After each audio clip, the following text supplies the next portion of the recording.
the Paul Stanley stuff. Oh, really? Oh, God. I take Kiss held the world. I take it for granted because he was one of my childhood heroes, and it all worked out for me. But once you put time behind it's like anything else. Once you put time behind you, the magic kind of is not ebbing all the time. I have to stop and I have to remember. And I met some of my heroes, and sometimes it's great, and sometimes it's not so great. It sucks. Michael Jordan, famously, my former dentist used to handle the walking scorers at the Mary Lemieux tournament. So he would ask me, who do you want to keep score for? So the 4 times I went, I got to choose 4 people. Those 4 people were Dan Marino. It's my hero. Yeah. Then we can get you started on this. If you want this to go down a dark path, any path you want. Talk to me about the Steelers passing on Marino in 1984. Do you have the details on that? No. Yeah, we all heard the stories, and they still should have drafted him. But anyway, Lemieux, Marino, Charles Barkley, and Michael Jordan. I got to walk 18 holes with each one of those guys. Well, was there any of them disappointing? Michael Jordan. Really?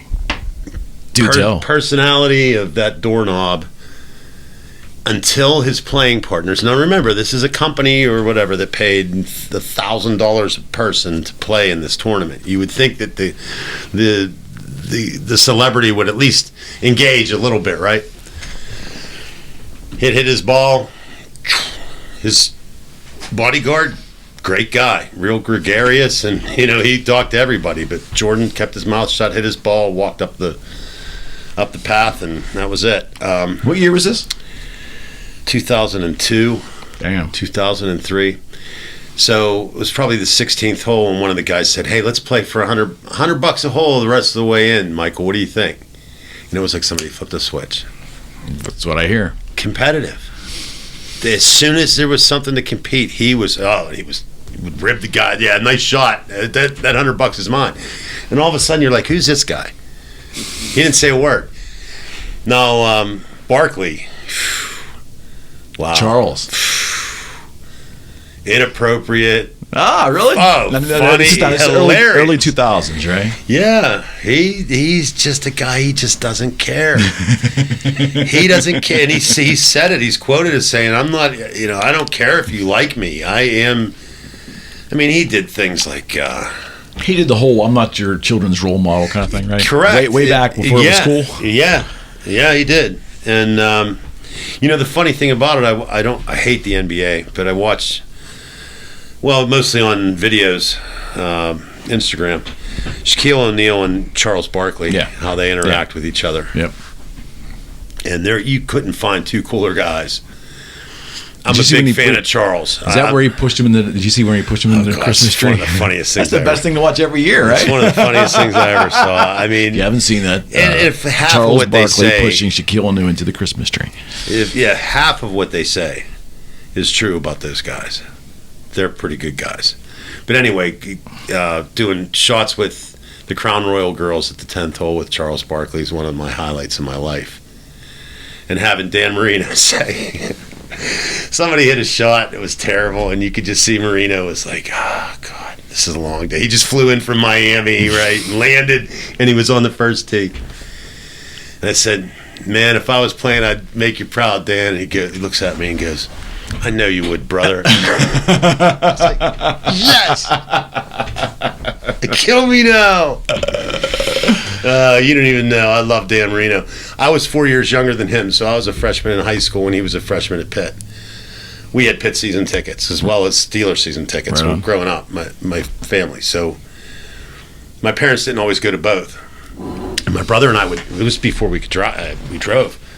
We'd take the bus to Oakland, sell their tickets, go to the O and use the money and buy ourselves something to eat or whatever, Pepsi up at the game, and we'd go see Dan Marino play football. Mm-hmm. It was great. Mm-hmm. Oh my God, those were the days. I remember being in the Scouts in the mid '70s and going, and I didn't want to go, but we had to go be ushers way up the top of the Pitt Stadium. But I saw Tony Dorsett his last 2 years. Yeah, his freshman, or excuse we me, had his tickets then too. We used to go his junior and senior year. Yeah, I remember that. And Thank God I didn't have to do that anymore. But by the time Marino was in there, I wasn't doing it. But we were fortunate. I mean, when you think about our age, born in, I guess you were born in 65 or 66. 66. Come on now, man. How old? Yeah. I'm trying to push up against that shit. We just got out of boomers and we made Gen Z. Barely. Yeah. Barely. Thank the fucking Lord. Every time somebody says, "Hey, boomer," I'm like, no. Stop there. You got that shit wrong, Yeah, you met pal. in 1965. We invented Gen X. Yeah, we are Gen X. But we were fortunate. We saw... I mean, just think, in the 70s, we saw Pitt win the national championship with Tony Dorsett. We saw Pitt almost win the national championship with Dan Marino, and if they wouldn't have lost to Penn State, they would have probably played for the national championship and won. Because if I'm not mistaken, they played Georgia in that year and crushed them. Yes.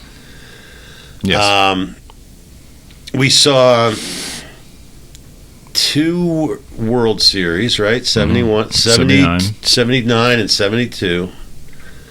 71. Or 71, I mean. Yep. And then, of course, the 4 Super Bowls. And playoffs every year. Oh, yeah, every year. In the game. Conclusion. Yeah, in the conversation every single year. Foregone conclusion, they were going to be there. I mean, the Pirates had to go up against the Big Red Machine. They had some teams that they had to beat. I remember the A's. The Oakland A's were one of my favorite teams in the 70s. Baby. I traded all my doubles, my Pirate double cards for A's. I still name that team Vita Blue. I as well. Oh my God, I love that mustard and green. I thought it was the whole psychedelic thing was kind of cool. Oh yeah. I collect old baseball cards and stuff too. By the way, yeah. So I still have some of that, like all those 72 Pirates. I have a master set of the 1972 Topps baseball. It's 787 cards. Damn. And there are error cards. Right on. So like certain Cubs cards have yellow under the word Cubs, and some have green. So if you add all it's 800 cards if you add all the errors and variants. So that's another thing. That's my That's my retirement. So, real soon, they may be getting sold one card at a time. Parse them out. 800 separate transactions. Well, it's funny you said that. Back in 86, 87, 88, those years, I started speculating, and I was buying singles. Like I would buy 500 of Bobby Bonilla cards and 300 Andy Van Slyke cards, and I put some away. I did real well with Barry Bonds. Oh yeah, yeah. It took me about 7-8 years before it really started to click, but yeah, I made a nice, healthy return on that. But I wish I would have dove into it more. Especially, and I've not paid attention in 20 years of what that's doing, 25 years, but apparently the market now is still just crazy. The market was crazy. I don't know about now. If it's still crazy now, I'll be really surprised with the way inflation is. I mean, I think that ship has sailed a little bit. But I can tell you, 4 or 5 years ago, 6 years ago, it was really strong. Really strong. And that's one of the reasons I'm considering liquidating at this point, but I may have missed it. We may have to wait. It's always a gamble trying to figure out that window. Well, as soon as it's all about disposable income. If people have disposable income, they'll spend $500 on a Dan Marino rookie card or $1,500 on a nice one. But if they don't have it, they're not going to put it on their credit card. Well, yeah, we were talking a little bit before we went on air, like, we closed Boogie Street in 2014, and when I think about that in terms of like it matters, the economy matters. Like for me it was a double whammy. I'll share this with you. When in 2008 and 9, when the election happened, and then the housing market was already in a free fall. Not only were people not buying luxury items like luxury guitars and high end stuff. Disposable income stuff. But the American dollar stayed extremely strong overseas during that whole period. So my international customers were not buying either. So it was like a double whammy at the same time. And you got to learn to roll with the punches, man. And it's a tough lesson to learn, especially when you go through a period of prosperity to then go into a period of tough economic times. It's a fucking hard lesson. Well, being in the marketing business, I have to answer to my clients why we are hitting certain numbers in certain years. Now, I'm lucky. We talked a little bit about Baker's waterproofing. We always did a good job for them. We lost them as a client when they merged with a company called Groundworks. So Groundworks bought them out, and off they went. And that's recent too, because I use Baker's as a referral source for my clients. Baker's or Matthews generally, but generally Baker's first. And I just had some service work done, and someone had said that they just recently changed ownership. So even the warranties are different now. Everything's different now. Yeah, everything's different now. And they allowed me to buy their schedule up until about July of last year, I think. One of the things they're buying radio, and you shouldn't buy radio. Radio's dead. Oh, I know. I hate to say it. Well, no, I'm glad you. And all my radio friends. I'm glad someone will say that. All my radio friends get pissed at me. Well, naturally.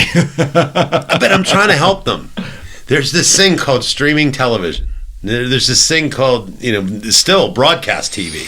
Mm-hmm. The ratings for broadcast TV, you can still do 10 ratings. For instance, at least with older people, the new news on KDKA TV does a 10 rating. It means 1 out of 10 people that are 55 and older are watching at that given time. Mm-hmm. That's huge. Mm-hmm. That's 110,000 people. Mm-hmm. So there's still numbers there. Go to digital. Streaming's where it's at. That's what I do. Most of my sales for political advertising, because people just don't understand it, and nobody's talking about it, and not even these big ad agencies are talking about streaming. The way streaming works, and these are the things they should be doing. Going back to why are you buying radio? First of all, the best radio station in Pittsburgh does about a 1.1 rating for adults 25 to 54. Wow. Not a 10. Not 1 out of 10. Yeah. 1 out of 100. Right. That's how many people you're going to listen to. Is that repressed? Bad.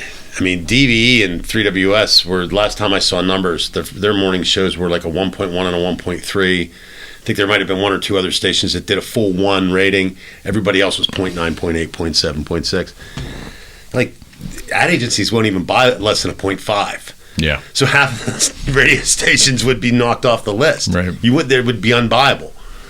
So anyway, compare that to streaming. So streaming is done differently.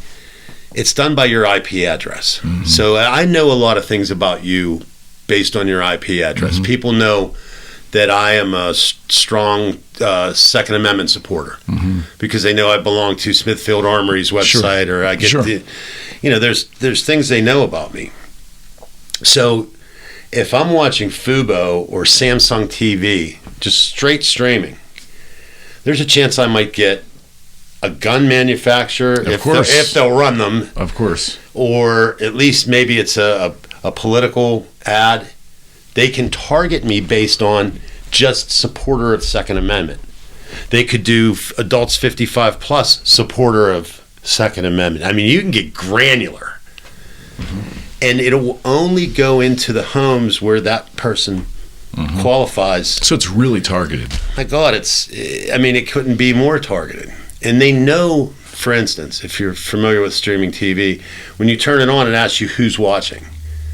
Mm-hmm. Well, that's how they know. Of course. What's my incentive to choose my name? Because things are catered to me. Everything's set up. For all the channels are set up the way I like them. Of course. So of course what do people not do in the Nielsen ratings? They don't push that button on the box. You can't entice them to do that. Is Nielsen even viable anymore? No, not really, but it's all we have. So it is what it is. There's ComScore. A lot of these stations can't even afford to subscribe to the service, man. Well, we talked about WJAS. I found that out locally here in Pittsburgh. We talked about WJAS. It's one of the reasons I had a client ask me about buying that station. And I was like, well, it's conservative news talk. So if you're buying it for political reasons or something, it makes sense. But this guy was an ED medication. Mm-hmm. ED treatment, I should say. I don't know if there's 100 people or one person listening. So ask me. Okay, so let me. Since you're the perfect person to ask this question, this has been driving me nuts for years. So, I got some history in radio at buying spots, running shows locally, and so forth. Mm-hmm. Is it over the past decade or so, Lenny? Has it turned into like just a big like almost like a Ponzi scheme to it a moment, because generally car dealerships are the bulk weight of a lot of radio advertisement. Am I right or wrong? Oh yeah. Okay. They'll bend over backwards for the car dealers. Okay, so if a radio station cannot go into their biggest customer and say, we did this amount of rating with these amount of ears and this amount of whatever, there's no statistical data really available. Does a car dealership take what they've made, what they assume they made off the ad, they believe they made off the ad, and they just keep doing it because they've always done it, and maybe it's kind of working if they no longer have the statistical data to warrant the spend? Because it seems to me that these stations that don't have statistical data anymore continue to get the same advertisers. Yeah, how does that work? Buddy, nepotism. Come on, buddy. We worked together for 25 years. You got to buy me. I know I don't have ratings, but throw me $1,500. So the ad agency, because it's his friend, they throw him $1,500 a month. His boss is happy. Everybody's happy, and he's wasting $1,500 of the client money. That's going to go away eventually. You would think, right? The stuff that goes on. No, and again, it depends on what the client. First of all, with car dealerships, they're the most unloyal people in the world. So you could be the greatest ad agency in the world. You could do the greatest job for them in the world. They have one bad month, you're gone. You're hiring somebody else. Mm-hmm. That's why I don't have any car dealerships. But they do spend a lot of money. But there's a lot of aggravation. Now, if you have a account executive that has a direct client, there's no ad agency involved. Eric McKenna Project has $100,000 they're going to do a spend for a month. They're going to spend $100,000. They're buying, these categories. This is who their target is. We put it together. We put that on the air. They are going to do everything in their power to make it work. Sure. Because they're going to lose that. There's no in between. There's no agency that can screw up their deal or not buy them next time. It's all on me. And that's what I did for 25 years. That's why, as an ad agency, I'm trying to do the same thing. Forget about the reps and the station managers. Do what's right for the client. Mm. So that's what we did. And sometimes you would lie to your boss to make things happen for your client because my boss isn't paying me. Right. The general manager and vice president of KDKA Radio never paid me a dime, not a penny. Mm-hmm. He gave me a phone and a product to sell. I paid me as a 100% commission salesperson. Sure. So it was in my best interest to make sure this works. So if I had to tell my boss, they're not going to do the deal unless we can get the rate to $300, knowing that they'd buy it at $325. But I didn't tell my boss that. $300. He heard $300. He would either do the $300, and if he did that, I look like a superstar to my client, which is who I'm trying to look like a superstar to, right? Sure. I mean, that's my bread and butter. Or at worst, he would say, "I'll do $325." I would go. I already had the deal. I could close that. I know that. So now the boss, friend. Yeah, you sell inside like you sell outside. That was the advice I was always given from a really smart guy who was the national sales manager at KDKA Radio. He said, "You sell inside like you sell outside." And then my boss was happy because, hey, I got the extra $25. He went in there and beat the guy up a little bit, right? I never threw a swing, right? Right. But it's all smoke and mirrors. It's a game. But you're not deceiving. Well, you are deceiving someone, but you're deceiving someone to a greater end, and that's getting your client the results, the deal that they need, and the results that they need, so that they keep coming back, which in turn satisfies the sales manager, of course, because you don't lose the revenue, of course. So you had to play that game. Where it gets sticky, sales managers are the worst thing that happened, probably to every business, but certainly TV and radio. You get these guys, and they're usually guys. Although at KDK there were two, I had worked for two women who made me pay for the glass ceiling, even though I didn't have anything to do with it. I swear I never put it there. I want it gone too. But anyway, that's another story. They put these people that can't sell in a position to try and motivate people to sell. So you didn't know how to do this when you did it, but now you're in the corner office and you're going to tell me how to do it. Okay, fair enough. That's why I started the ad agency. I couldn't do that anymore. And you always had somebody saying, well, this is what we got to do. I'll give you an example. This is a great example. Mattress World. Excuse me. They're out of business now. Mm-hmm. But Mattress World, there were stores all over the place. The girl that does the Remax commercials, C.W. Brandy, was the daughter. And she was in all of their ads, if you remember that. Yep. And her mother, Jeanette, was the woman that I dealt with. So my director of sales at Fox 53, this was new business. Nobody had ever had Mattress World on the air before on that station. I had them on. We were doing bookend 15s instead of a 30-second spot. Why? Because for my client, it gives them a two frequency inside the same break. Sure. And it's, people see it the second time, that commercial was just on. Does that work? Oh, yeah, it works. If you have a limited amount of budget, you're better off doing the bookend 15s. The split, okay. And they cost the same as a 30. Okay. Because you're still using a 30-second unit in the same break. They were difficult for my director of sales to place because there's only so many natural spots where they could put the bookend 15s. So he had me get this meeting set up with Jeanette. We were going there for two separate reasons. I wanted to book a schedule for the next quarter, the next 3 months, and get them locked in. Unbeknownst to me, he wanted to talk her into new commercial copy.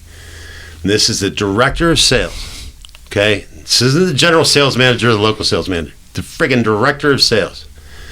And he used to talk like this. Of course he did. He's a New York, Italian, New York guy, Italian. He goes, Jeanette, here's what we got to do. We need me and you jumping from mattress to mattress saying, come down to Mattress World. And he literally jumps back and forth on the representative from Restonic Mattress is sitting there next to Jeanette. I look at them. They both have, their mouth agape. And you've heard don't call the baby ugly. Uh-huh. He literally called her baby ugly. He's telling her that we need to do, new commercials. Like, in other words, take the ones with your daughter and put me and you in there, and let's. This guy sell cars in a former life. Oh my God, I was mortified. Used cars. Needless to say, I did not get that third quarter order. Yeah.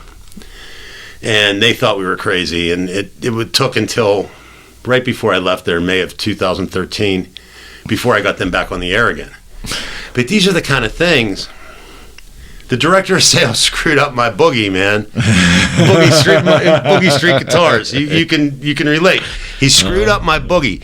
My responsibility should have been the same as his. Let's close this deal. Let's get this money on the books. Let's move on. Okay, we got here. I'll write the order. There you go. Here's the copy. Here's the commercials in the can. Great. Boom. Next case. Wrong. I've always said the following. Manager. Yeah, I've always said the following.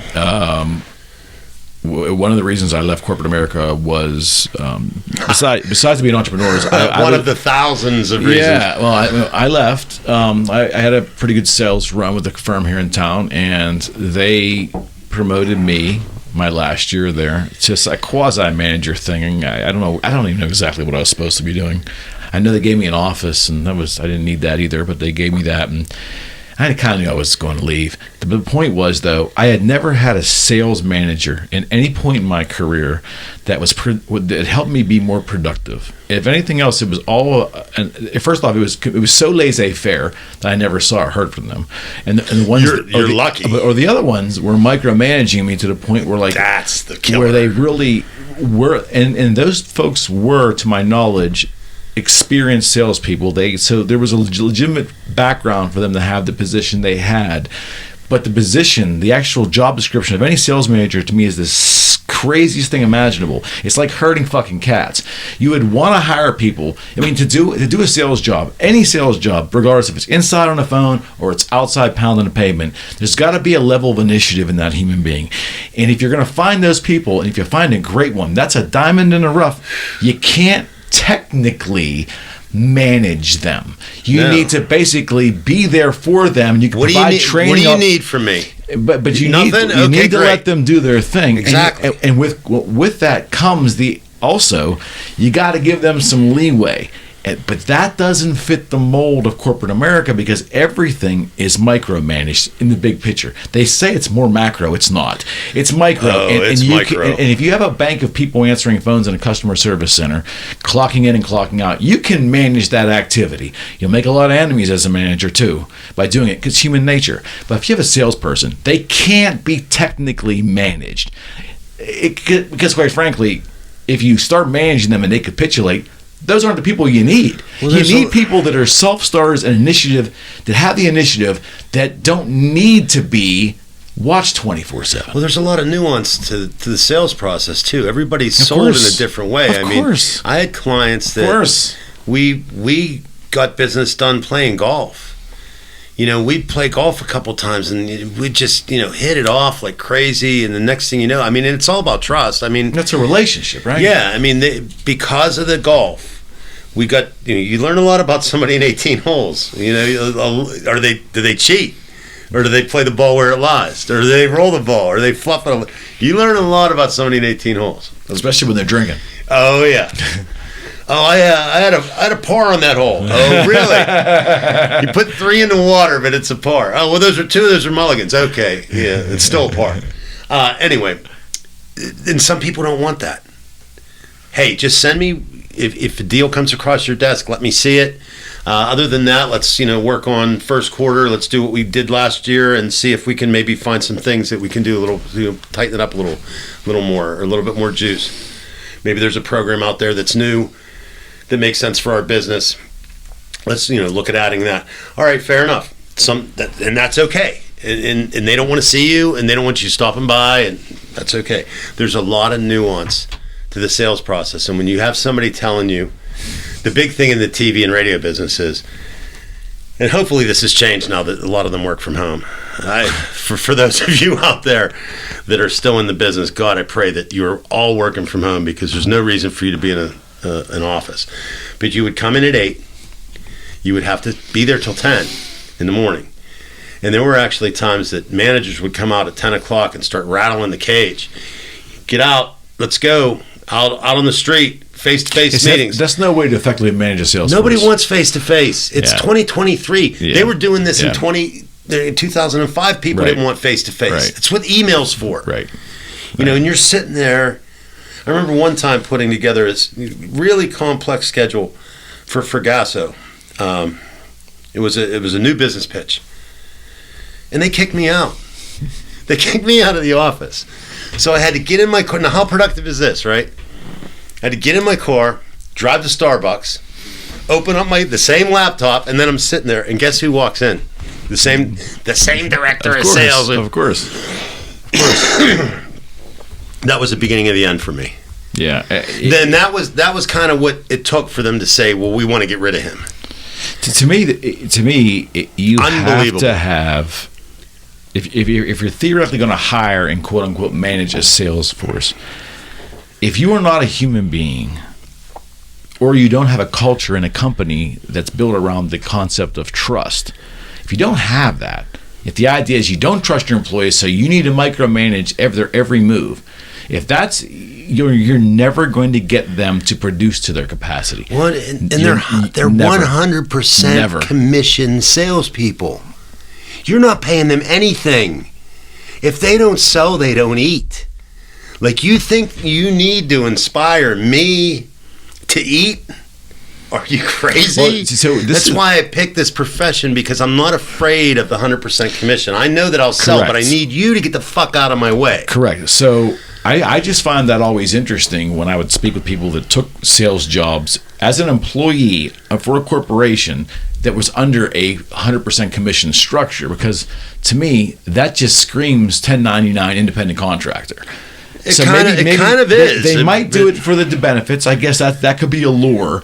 I just personally could never understand the concept of taking a 100% commission sales job as an employee. Well, that's how I was able to leave, going back to Fox 53, when I knew that the writing was on the wall, when he saw me at Starbucks.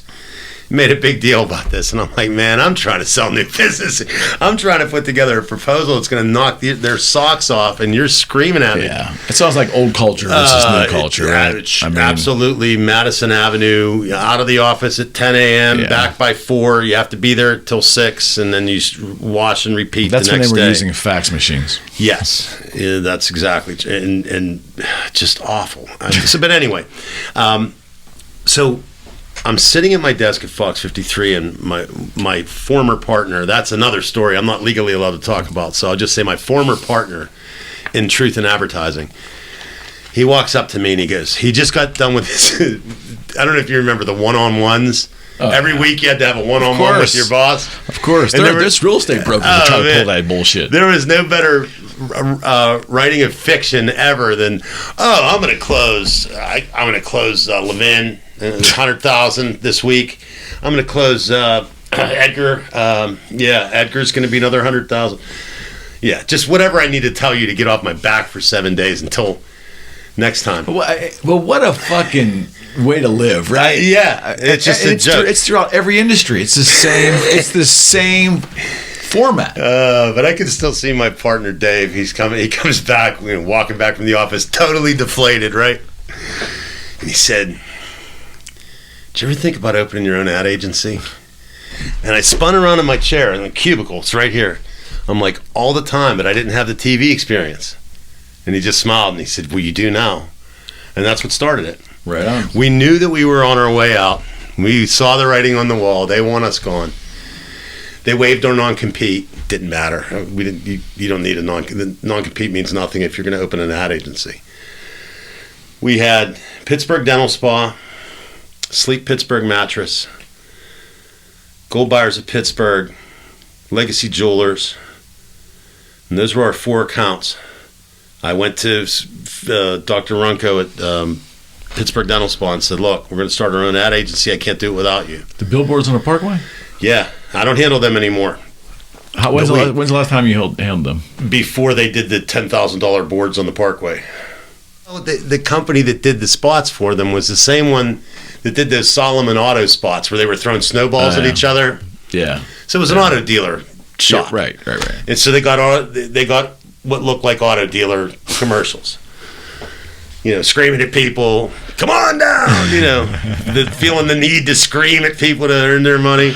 That's like a thing, right? Where'd that come from? I'm going to write a book about marketing one of these days. Where'd Probably the only people that'll read it are my friends in the marketing business. But anyway, there's so much to talk about. You could go down this road forever. So, going back to starting our Truth in Advertising thing, it was, what a breath of fresh air.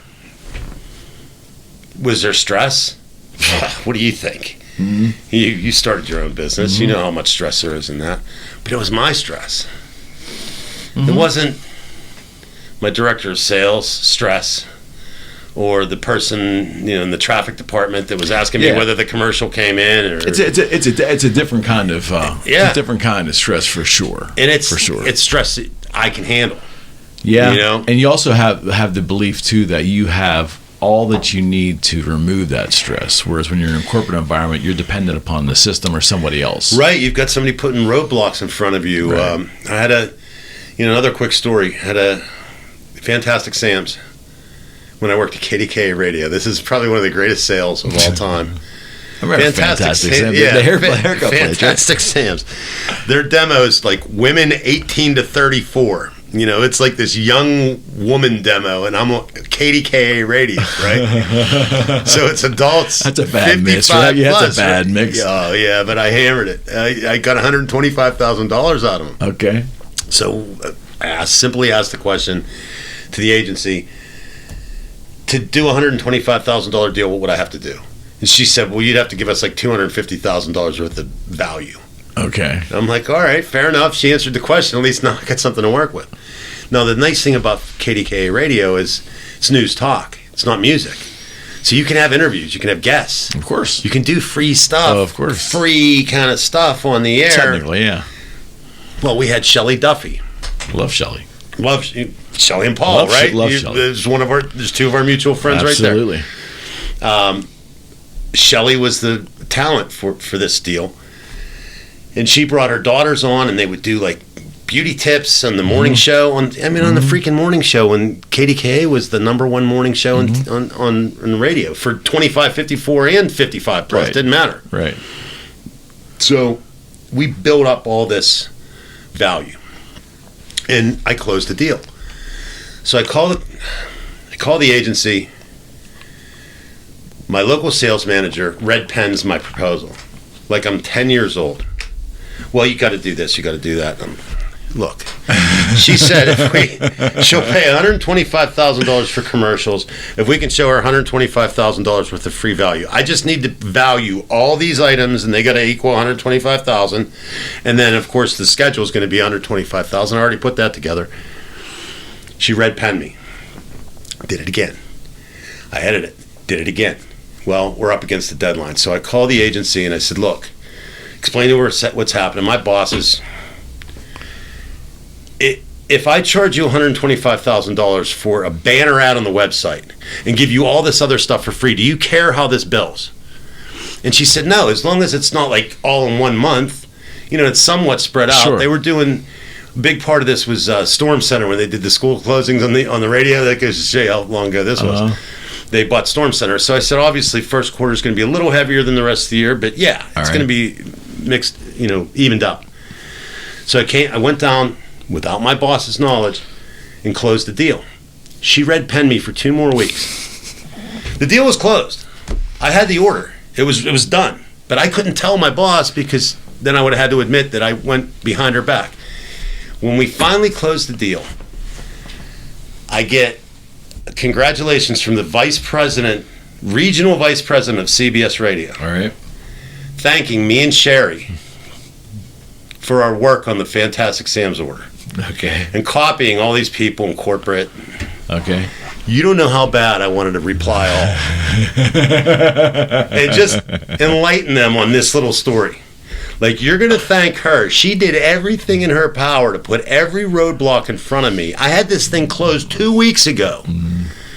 So, again, managers. Yeah. And not managers Sales at management. Joe's Used Car Lot. Managers at KDKA freaking radio. The first radio station in the world. This is your manager. So let me ask you this: do you feel it's possible that these media companies, basically, as far as I can, it seemed to me, because you can argue that they've been around so long, that their management style, the archaic nature of it, did not adapt quick enough for the technology coming at it. Well, and how people work today, or I just think it's general. more. I think it's more. If you're a really good marketer, and a really good salesperson, but what you're selling moves the needle for the client. So you're a good marketer and seller, because you can sell. I can sell you whatever. Did it work? Are you coming back? Are you going to stay with me for the next 10 years? So there's more to it than just the sales part. But if you're a really good marketer, you don't want to be a manager. A lot of the marketers will tell you they couldn't pay me enough to take that responsibility. In some cases, it's a pay cut. Would you want to manage salespeople? I would love to do that. You would actually and like to do that? I would be very good at it. I would never get hired. I don't think it can be done. They wouldn't hire me because I'm not an ass kisser. And it's easier to hire the guy that you really like. He's a good guy, but he's not really good at sales. But I don't want to lose him because I'm buddies with him. I go drinking with him. We go to the Steeler games together sometimes. I'm going to make him my local sales manager. Well, I'm going to put him somewhere where he can do the least amount of damage. I'm going to put him in sales management. A lot of corporate Americas run that way forever. Oh man, no question People in my mind. get promoted to the not always, but there are times where people get promoted to their level of incompetence, and then they get promoted to a level where they can't hide anymore. I am very anti. It typically goes bad for them.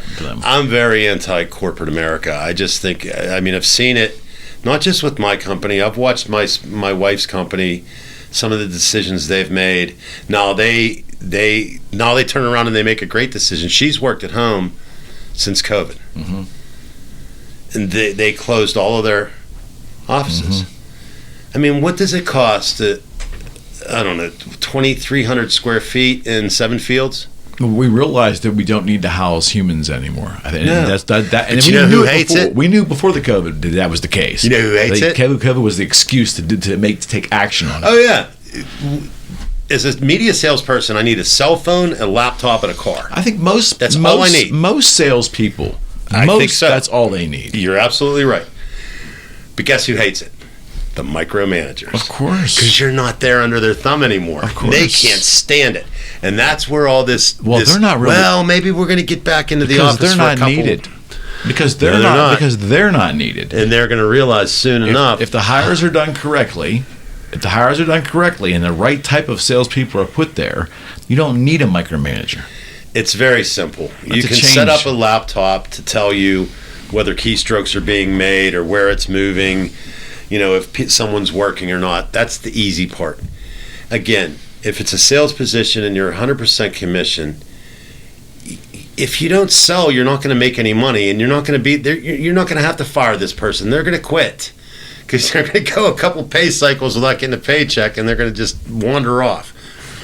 Now, in the media business, they give you a guarantee when they hire you straight up. $1,500 a month, $2,000 a month, $3,000 a month. That's it. So it's not a lot of money. Is it a draw? Yeah, that's what they call it.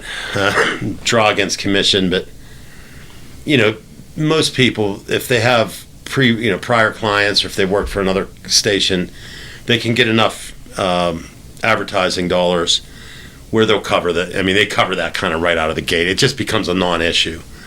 So when they say, well, we pay you a draw, no, you don't. I've been above that draw from every month that I've ever worked here. So you haven't ever really paid me anything extra. Right. You get paid every 2 weeks. So that pay check on the 15th is like $700. It's half your draw. And then you get the full nut on the 30th. Whatever. If you want to say that you're paying me up front, okay, I guess so. But yeah, again, corporate America, the ineptitude of middle management, I think is a big problem. Big problem. I think it's through most industries. I think a lot of the newer industries, though, a lot of the tech industries, because it's a newer structure too. They're getting it right. I mean, I think Google and Apple and the rest of them, I think for all their faults, their success is undeniable. And I don't think they're making a lot of traditional managerial mistakes. Yeah, the work-life balance seems to be a lot better, and that changes a lot of things. They sing it there. that way.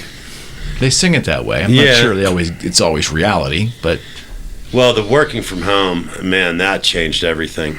I mean, we used to have to get up in the morning, iron a shirt, find a tie. If it was a white shirt, good. If it was a colored shirt, you had to find a tie that matched the colored shirt and the suit you were going to wear that day.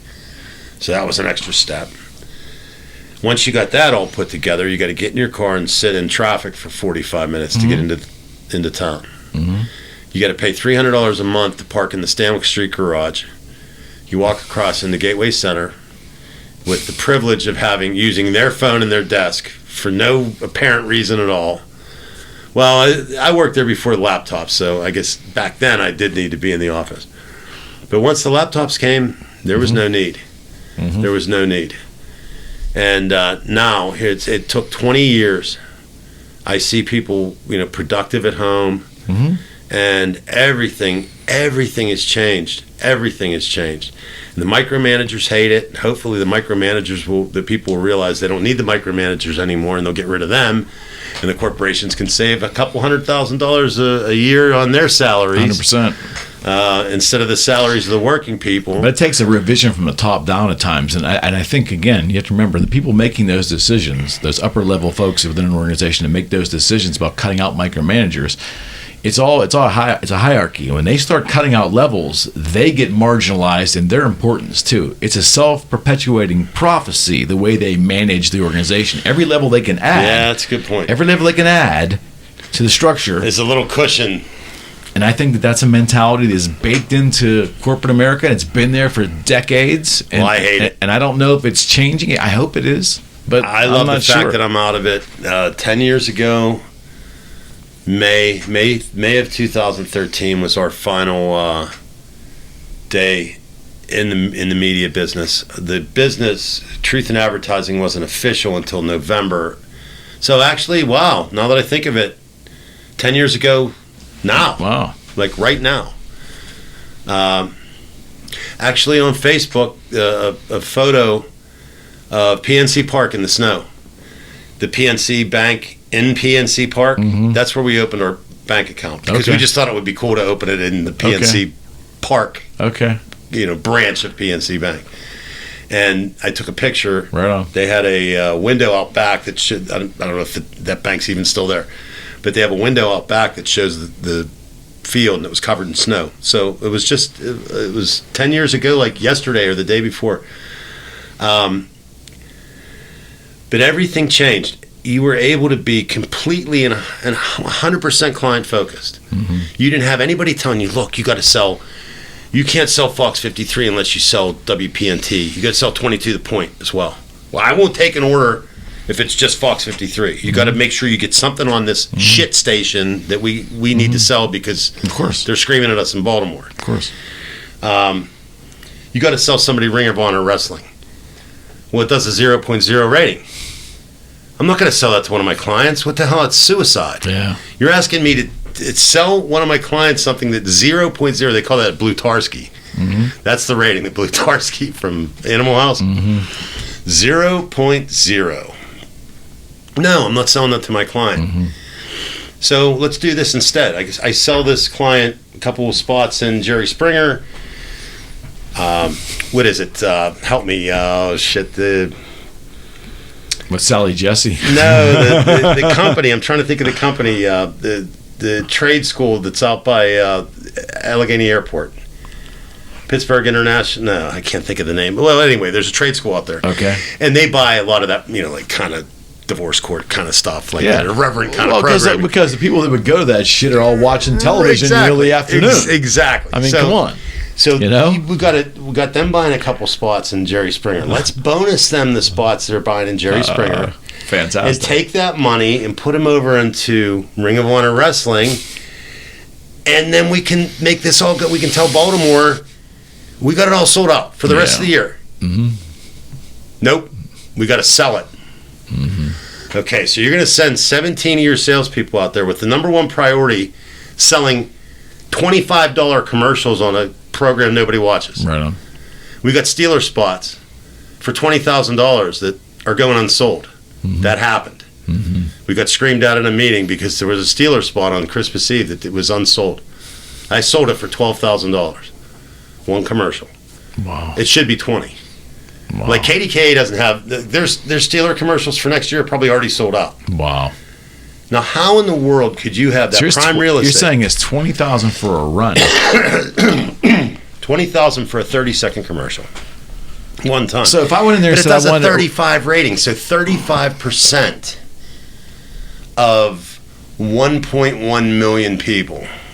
So you're reaching 375,000 people in one 30-second spot. But here's That's a lot. How many of them have to call you tomorrow morning and buy your widget for you to make money?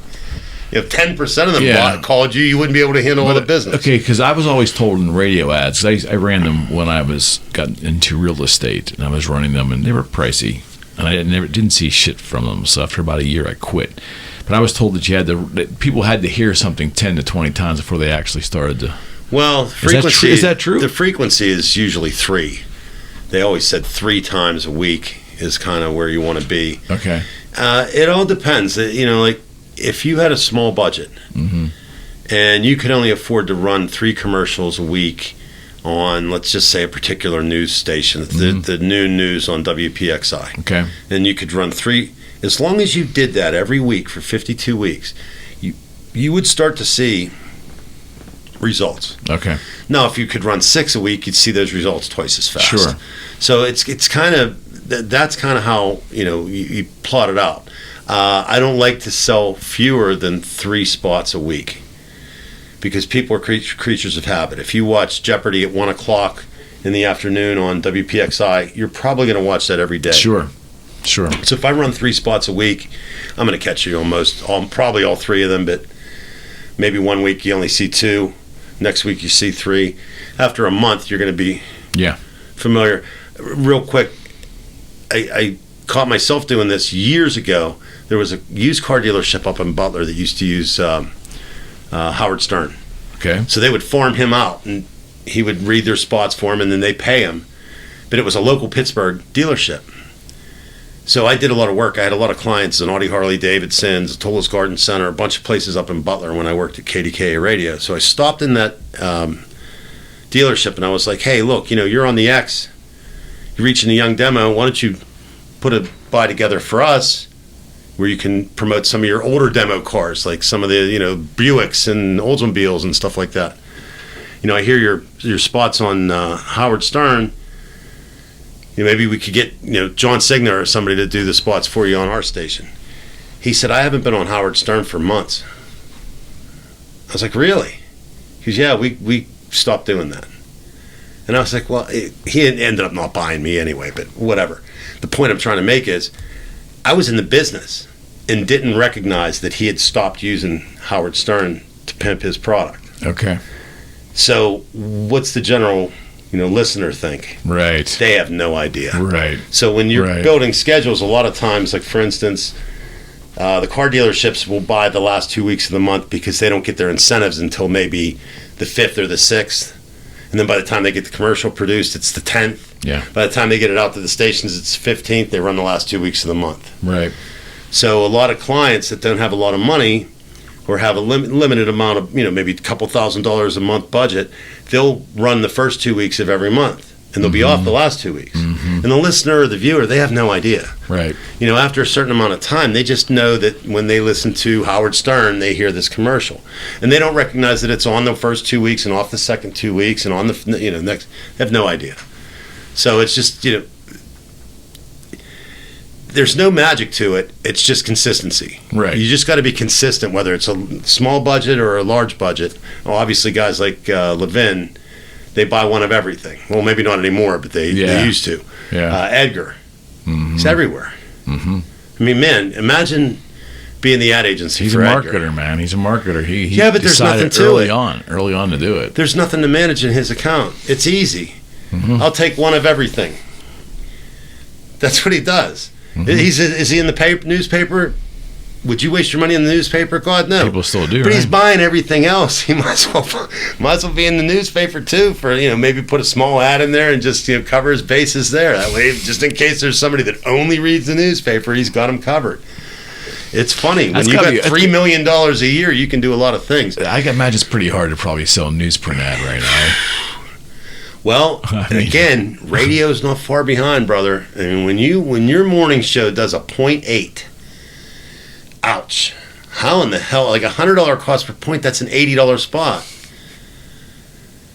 I mean, I can get $100 cost per point on Rachel Ray or The Talk or The View, God forbid. Let me ask you this. So you sign this deal with somebody. Does that money they're spending include the production of the actual spot too? No, that's part of the problem. The one advantage of buying radio is the radio stations will produce a spot for you for free.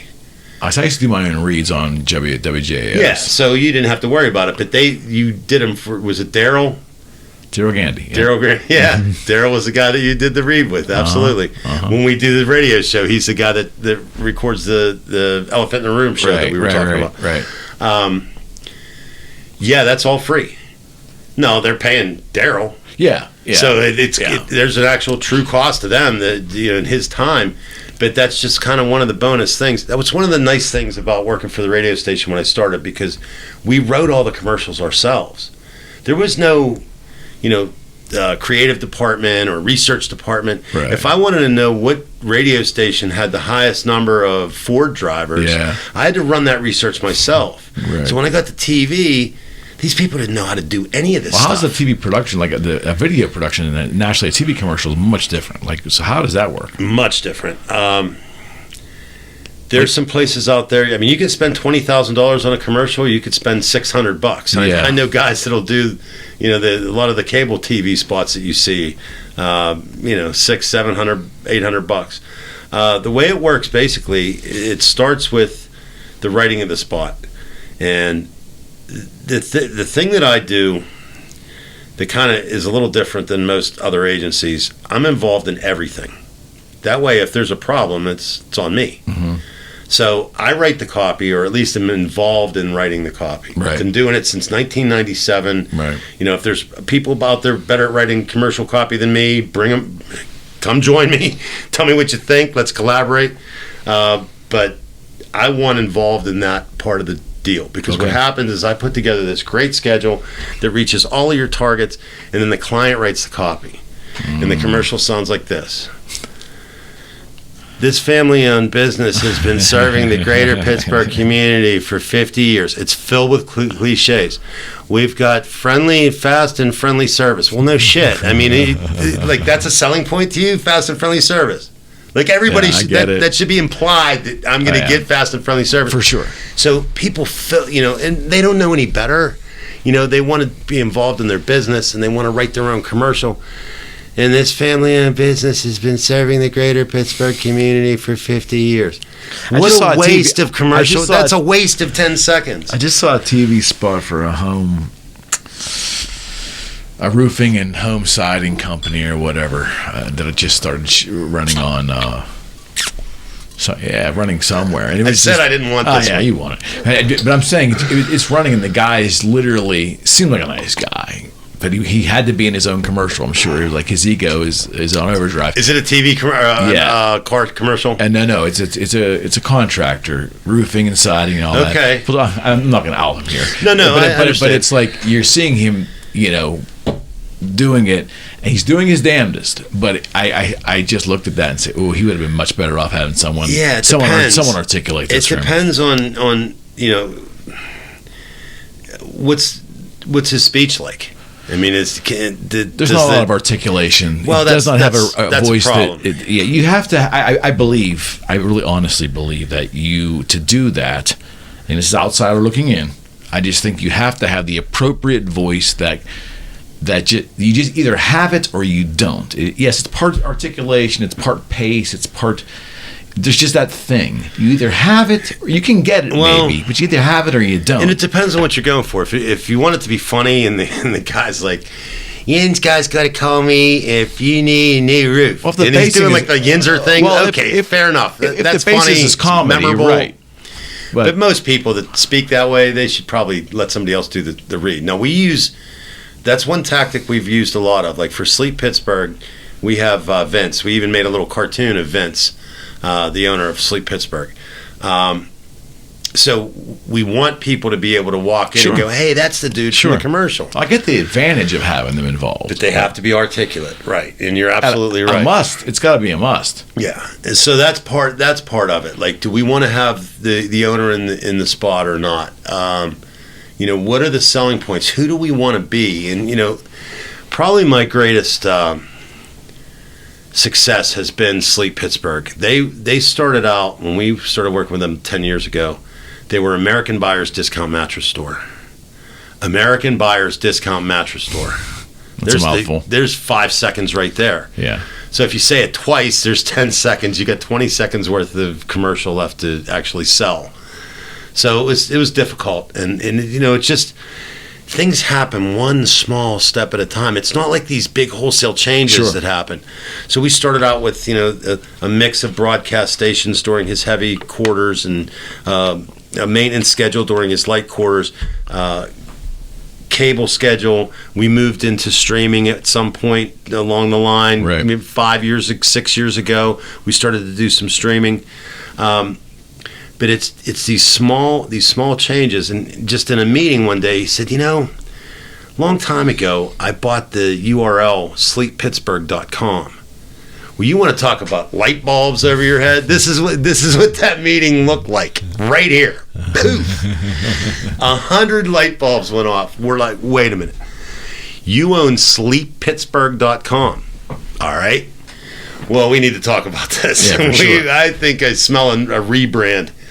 So like 3 weeks later, I'm meeting with WTAE, and it was right when the breakup of me and my partner in the business was happening. So I was doing a little meeting with all the different stations to let them know, hey, it's a new sheriff in town, and there's going to be some new rules and regulations, and kind of like a little come to Jesus meeting. So I'm with the local sales manager and my rep from WTAE, and I tell him about Sleep Pittsburgh, and he said, did you ever notice how on our promos were, Pittsburgh's Action Sports and Pittsburgh's Action News and Pittsburgh's Action Weather? Yeah, all the time. He said, we paid $60,000 for a focus group to tell us what is the one word that gets people to react in this city. And that word was Pittsburgh. Mm-hmm. And I'm like, you're kidding me. Mm-hmm. Now the stores are all like, there we go, the flash or the light bulbs again, mm-hmm. right? And I'm thinking, I can't wait to share this with Vince, right? So, I just saved you $60,000. You're welcome. Sleep Pittsburgh it is. Let's go. So when I first started with this company, I would tell people, when you're trying to drop names of some of the commercials that you've done and hoping that, oh yeah, I'm familiar with that one. Nobody knew who Sleep Pittsburgh was. Now when I say it, everybody knows.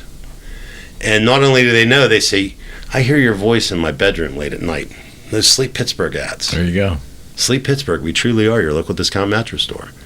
I had one of my daughter's friends when she was like 18 years old. So I hear you in my bedroom every night. Whoa. I said, I think that I know exactly what you mean, but you got to reword the way you tell it. On your TV, on a commercial, you hear my voice in your bedroom every night. Yeah, let's specify. But yeah, little tiny changes. I mean, little things like that happen. That wasn't planned. We didn't go there to talk about a rebranding campaign. And all of a sudden, boom, you're hit in the face with a brick. Like, wow. It just the path just showed itself. Oh, marketing is so under. It's fun, but it's underappreciated. It is the underappreciated. Common person doesn't understand. I mean, we talk about a lot of entrepreneurs on this station, and most entrepreneurs are marketers first, and then specialty, then special.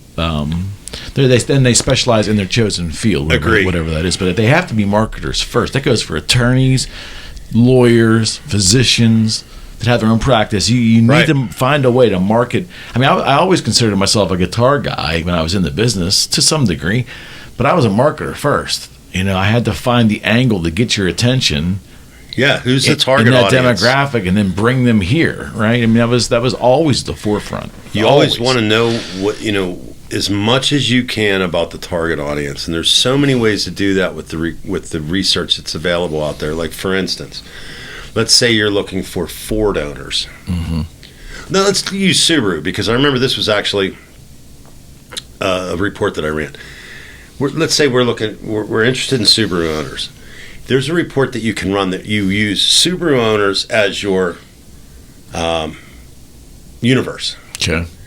And then you rank every other category in the survey, top to bottom, by either index or likelihood or number of people. I always like number of people because people buy a product or service. An index, they're more likely than average. Sure. That might be because they have 3 listeners or 4 listeners and 3 of them own a Subaru. Mm-hmm. That's not going to help me. So index doesn't always sell, but anyway, people. So you will find that Subaru owners do antiquing. Mm-hmm. Makes sense. They have the Outback, they have the lift gate, they can put the antiques in there. Mm-hmm. They're gay. Mm-hmm. We all know that. But I ran a piece of research 10 years ago, and I saw that, and I'm like, oh my God, really? Mm-hmm. Well, this is interesting. And then I started to notice that the Subaru spots catered to the gay lifestyle. Mm-hmm. I'm like, well, that's brilliant. And they obviously know that too, so they're gonna play that. They're gonna play that. That angle. It's an angle. Yeah, but it's part of it. I have a client. You don't always have just one target. So that's one concept right there. That's one campaign.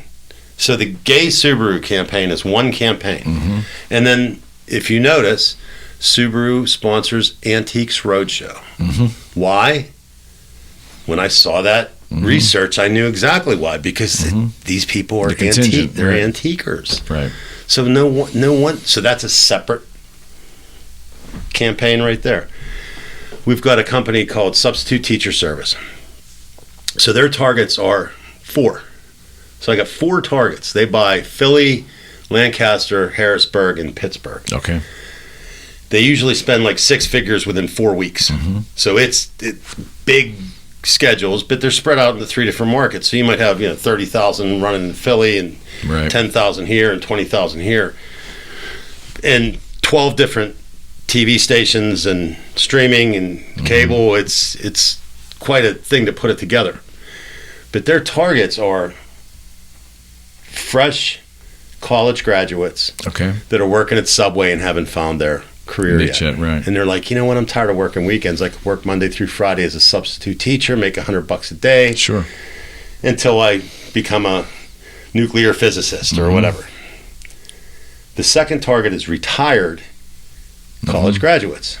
Dip their toe back in the water, they're retired, they're bored to tears, and they say, it'd be kind of fun to be a substitute teacher. Empty nesters. Recent empty nesters. So man, woman, kids are in school, they want to get back into the workforce. And then the fourth one is the school administrators, because they're one of the rare companies that is a recruitment company that uses television and streaming to recruit subs. Okay. So think if you're the superintendent of Chartiers Valley High School and you see these commercials and you're like, how do I get involved in that? Right. I get it. So that's part of it too. I get it. So when we do this, we've got to put it together. It's almost like 4 different campaigns, and you've got to think, okay, am I going to do most of my streaming and gear that to the 18 to 34-year-old college graduate, and then buy daytime TV over here? That'll cover the stay-at-home moms and the retired. And then how are we going to do, you know what, I can get a Steeler game inside the Baldwin Whitehall School District where they're a client, and they can see themselves on the Steeler game. And they don't know that it's just in the, South Hills cable zone. Exactly. And a lot of people, it's another tactic to use that makes you look larger than life. Got it. $160 for a Steeler spot.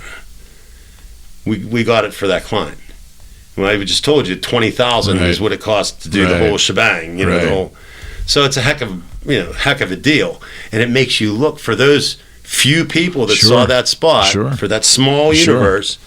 You look big. Of course. My God, they were on the Steeler game. We were on the Steeler game. The prestige level. Sell the sizzle, not the steak. It's a theater of the mind.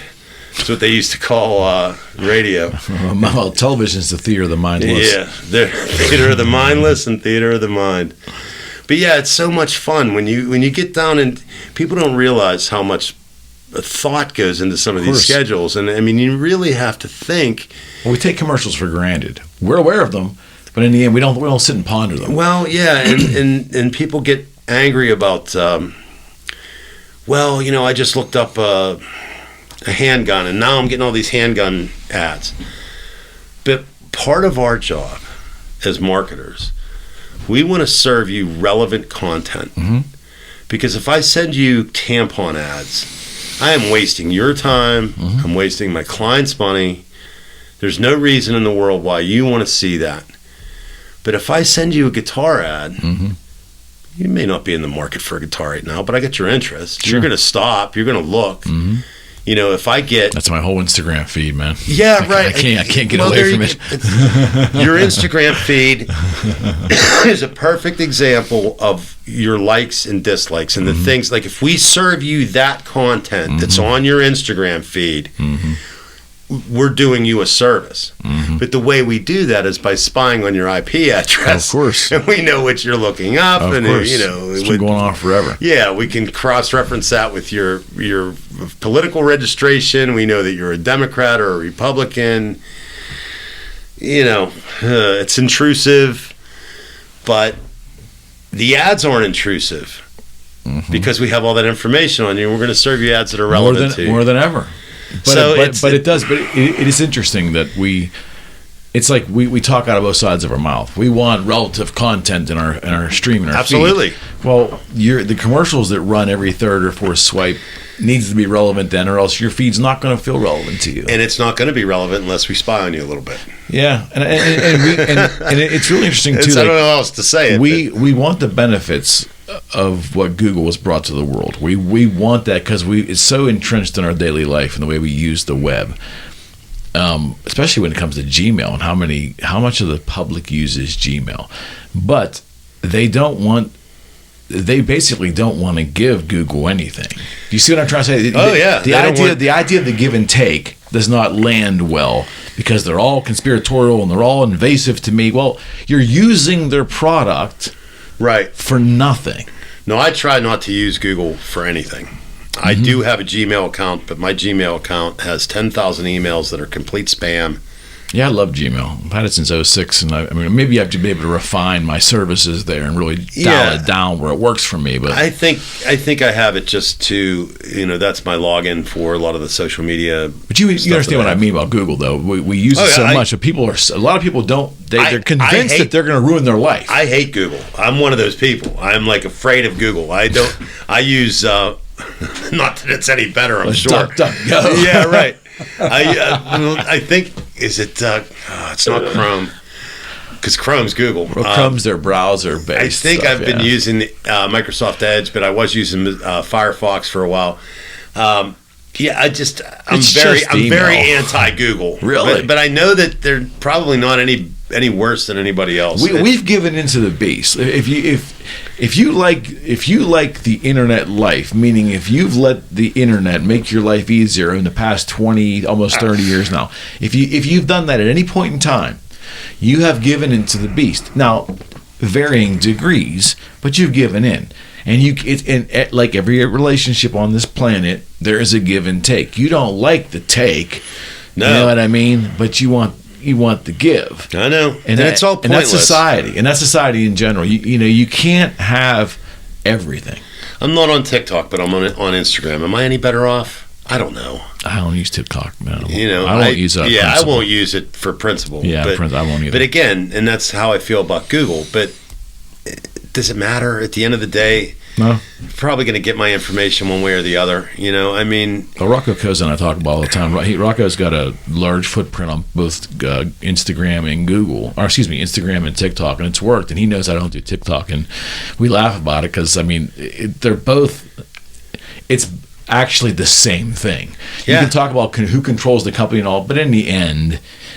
I've given into Instagram. If I decided to go into TikTok, I'm giving in the same fucking format. So it really doesn't make any difference. No, it probably does not make any difference. In the end. But it's the whole communist Chinese thing. We talked a little bit about politics, and I'm not going to get too deep into politics, but... I'm very uncomfortable with TikTok, and that's the reason why I haven't taken the leap. I'm very anti-communist China. I'm not anti-Chinese. I would hope that most Americans would be. They're not. I would like to think so. I think they're asleep. Push come to shove. They're very much. I think a lot are passive, but I think with push come to shove, I would like to think that the patriotism, I hope, is still there. But I see things. I'll give you an example. LeBron James. When LeBron James was given the opportunity to denounce communist China's treatment of the ethnic group, I can't think of their name, he passed. Mm-hmm. He didn't say anything because he sells too many shoes in China and he didn't want to piss off his best customers. Now there's where I draw a significant line. Like, I will never support that guy, and I will never support Nike. I won't wear a Nike product the rest of my life because of that. Do you have an iPhone? I do. Okay. I know it's built in China. I know. You can't. It's like, if you want to avoid... It's selective outrage. If you want to avoid... Well, you have to pick your battles, I think. I think it's selective outrage. Well, I think it could be. Because I wouldn't have guitars produced in China. That was my rule with Boogie Street. We commissioned guitars through Washburn, Korea, then we moved to Indonesia because of labor rates. But I wouldn't go to China because I wasn't convinced that I could be certain that whatever factories they were using didn't have child labor issues. Now, meanwhile, I'm the idiot who also is buying stock Washburn acoustics, and I never even look into the label to find out where they're made. And like 6 years in, I see they're made in China. So, unbeknownst to me, I was feeding the beast. In the end, we're all of us are hypocritical in our emotions and our emotions at times in regards to what gets politically charged, and that's a great example of it. I agree with that, but I also think that you have to pick. Like, if you don't stand for something, you stand for nothing. You've got to at some point say, here's a list of companies that I'm not going to support. For instance, if I didn't listen to music that was produced by liberals, I wouldn't be able to listen to any music at all. That's right. So, very much true. I don't really boycott music as much as I do Hollywood. Now, there's a place where I can hand over $17 or whatever it costs for a movie these days, and I absolutely refuse. So I've got a couple. There's just a, and I know you call it selective outrage, and I can't disagree with that. Well, we're all guilty. And I'm not singling you out. I'm just saying we're all guilty. I think there's a handful of organizations that I'm going to try my damnedest not to support. And the communist Chinese are one, Hollywood is another, the mainstream media is a third. I just, I believe we've been lied to. I know we've been lied to in a concerted effort between the government and the mainstream media. And Fox is no better. Fox is a cheerleader for the other side. So you're going to hear nothing but rah Republican stuff over here. Our news is being sold to us as entertainment. And we have capitulated. We have turned those stations. MSNBC is not in the conversation. But CNN and Fox are basically two entertainment companies, the way I view it.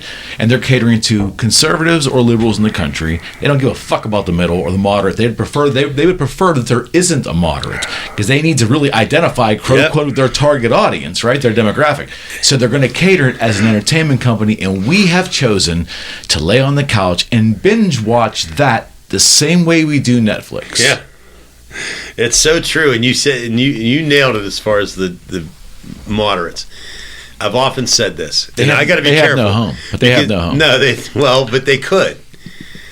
I'm a Republican committee man. At the ballot box, if they would use it, they would have a home. Well, or if they would, if the moderates from both parties would get together and boot out the extremes on each side. Never happen. That's what I'm getting to. Never happen. I got to be careful how I say this, because I am a Republican committee man, elected Republican committee man. So I am a Republican. But if we could take the extreme right, and then we could take the extreme Antifa left and put them in a cage match to the death. Now, I mean this. I mean this wholeheartedly. Until the last man is standing. This would be a much better world to live in. Well, because the left is crazy, and the uber right is just as crazy. I mean, the ones that are talking about, Michelle Obama having a penis and everything, come on. I mean, you sound like morons. Even if that's true, who the hell cares? That's your talk. Everything that's going on in the world, and Michelle Obama's penis is what you want to talk about. Give me a break. It shows there's idiots on both sides. It shows the lack of sophistication and intellectual capacity. If quite we frankly could get him in a cage match, and I wish there was a way that the moderates on both sides would get together and say, but I want to bring this up. I don't know if you ever watched Jordan Peterson. I think yes, brilliant. Of course. And he talks about this, and I agree with him, and I think this is one thing, not to be, one side or the other, but he said the difference absolutely can be. The difference between the Republicans and the Democrats is that the Republicans, there's a line that they won't cross. Like when we talk about white nationalists, we denounce them wholeheartedly. When we talk about, people that hate the Baptist Church, the Westboro Baptist Church, we denounce them wholeheartedly. On the left, there's no, if you think it's okay to castrate a 12-year-old, why do you think the moderates on the what the hell isn't okay? Would you Are you saying that the Democratic Party has been hijacked by the ultra left? More obvious every day. Okay, so which requires the moderate left to recognize that and bite the bullet and vote against it. You only have to do it one time. Yeah. If y'all did it in one time, why are they afraid? Everything Why are would they change. afraid of Why are they afraid of the hard left? Man, I don't know. I'm not talking about I'm talking about friends of mine that are generally like thoughtful, educated, smart people that happen to be Democrats that have told me, well, that AOC doesn't speak for me, and the castration of 12-year-old boys and sex changes at under 18, they don't speak for me. Well, yeah, they do. If you vote that way, yeah, they do. They don't speak for you until you make a stand and say, this is a bridge too far. And I can't say it again. I'll say it again.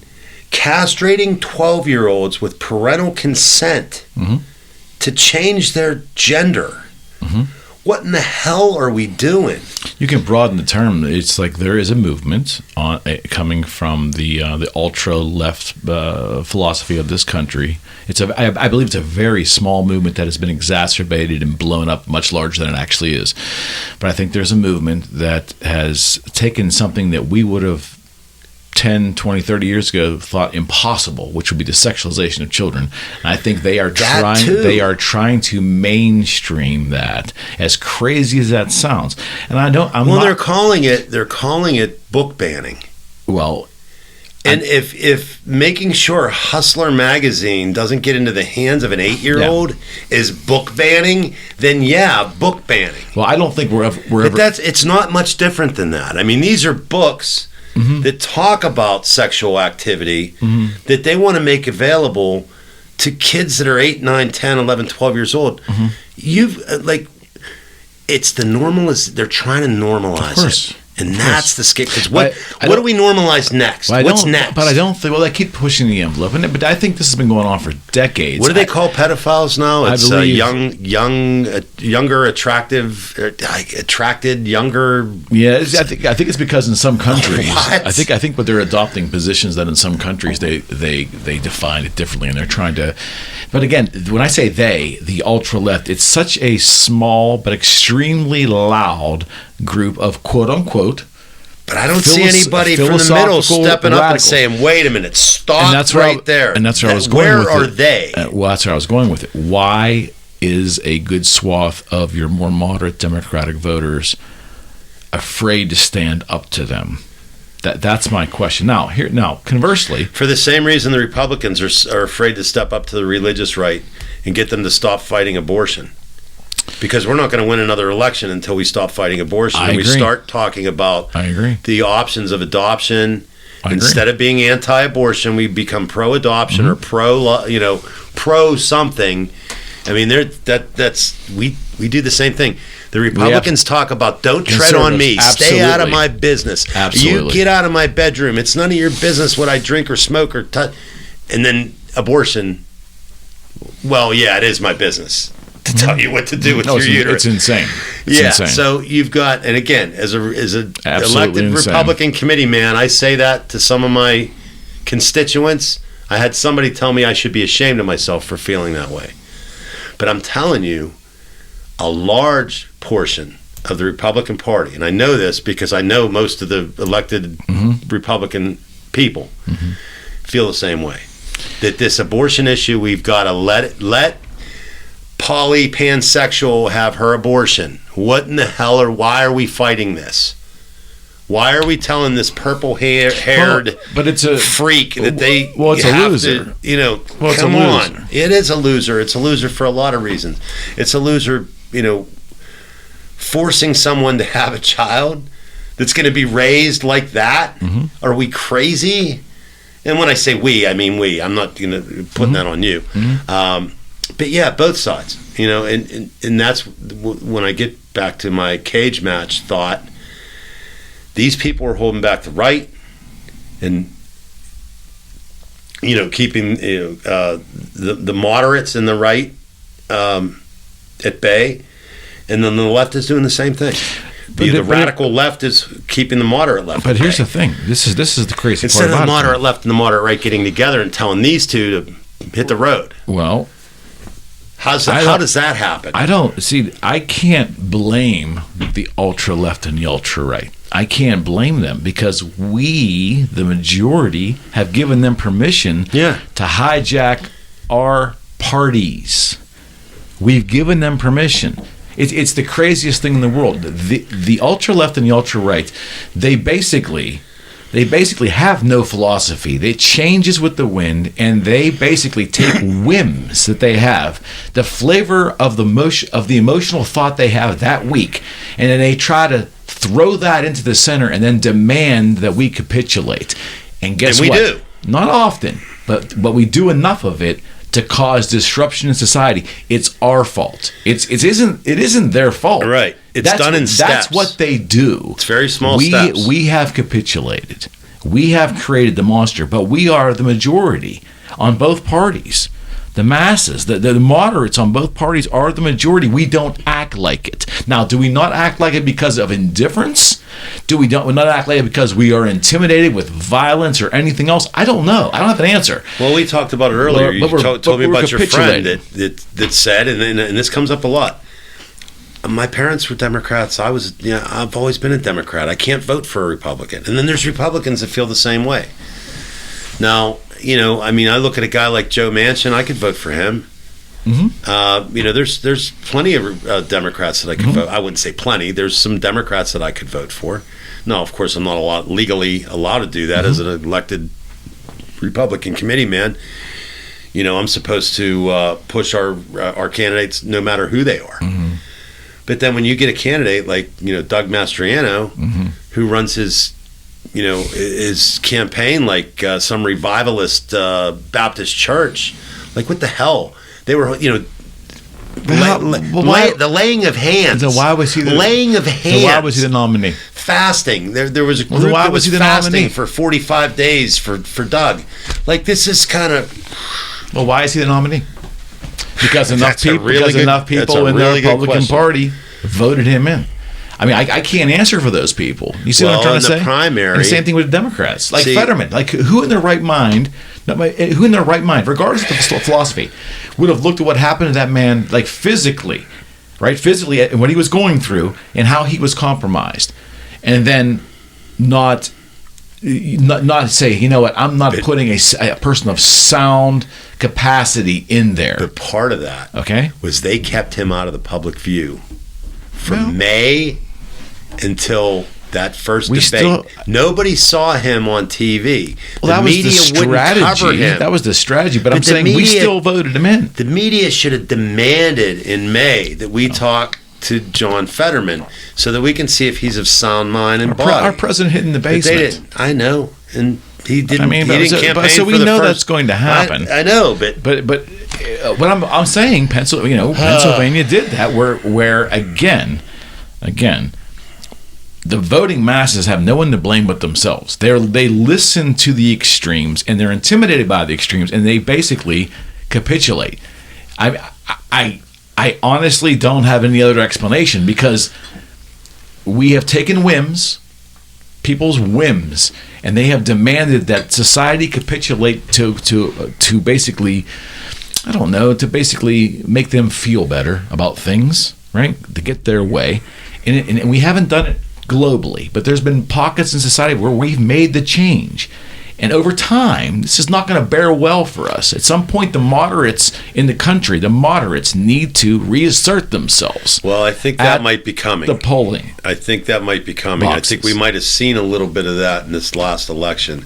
Just to give you an example, I know Innamorato beat Rocky, but it was close. Mm-hmm. It was really close. Closer than it probably should have been.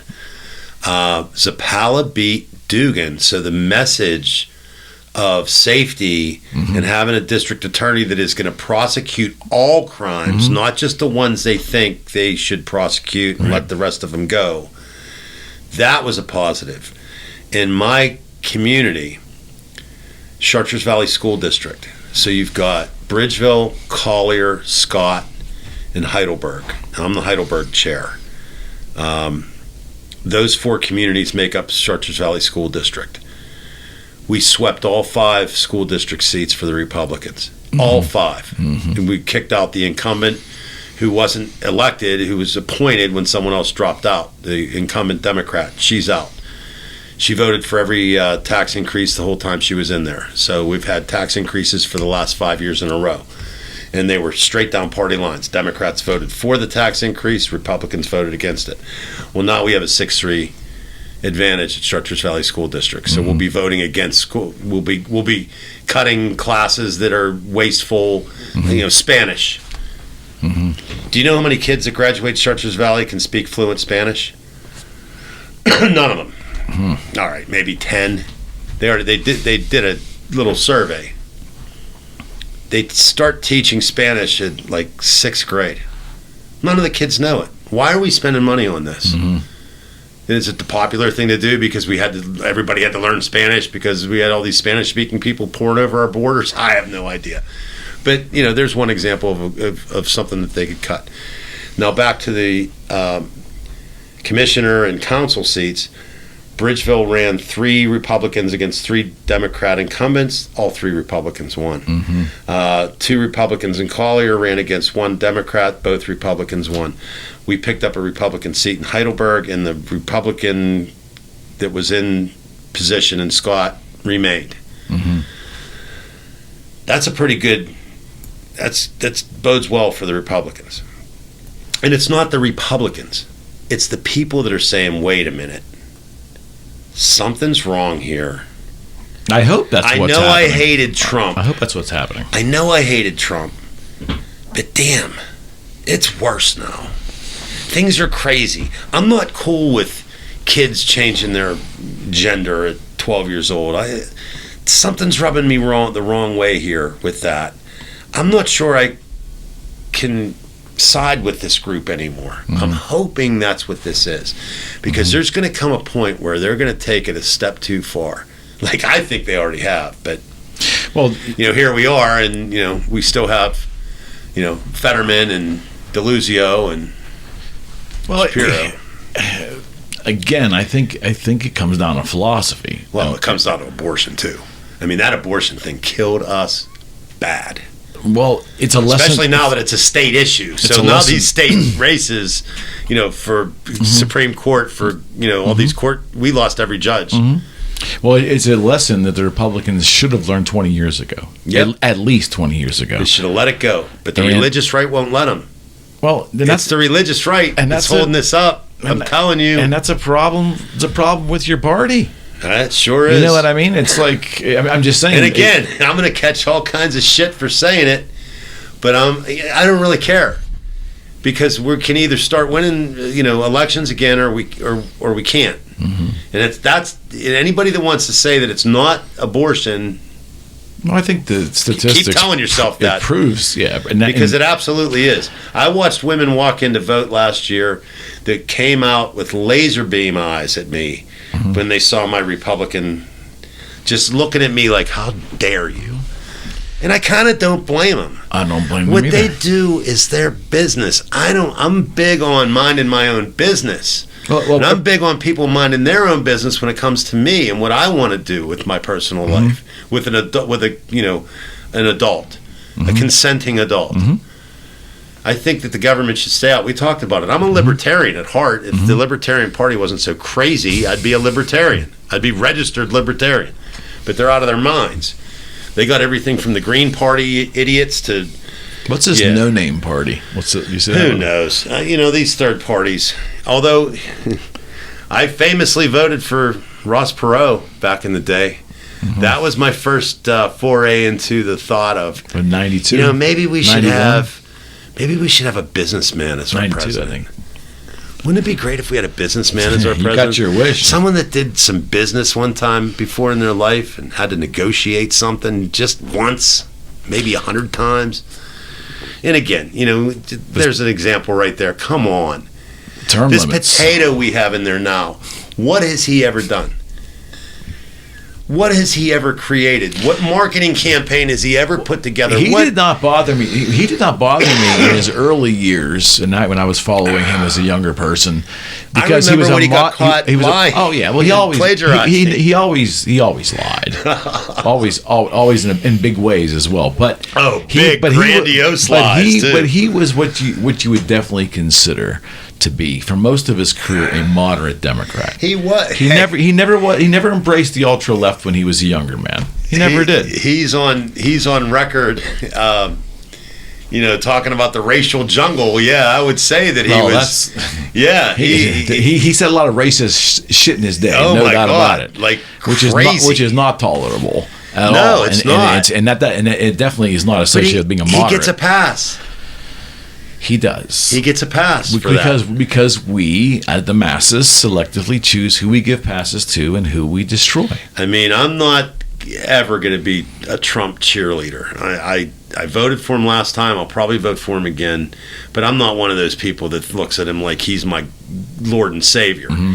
And there's a lot of them out there that do. So, but that said, when I look at the race relations, the real race relations of Donald Trump back in the day, mm-hmm.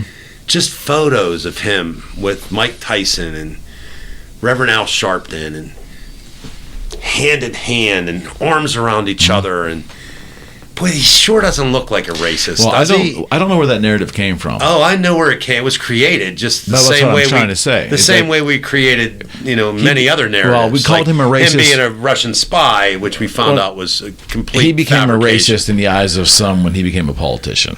Instantly, like that was an instant narrative. Like Oprah was his friend. Mm-hmm.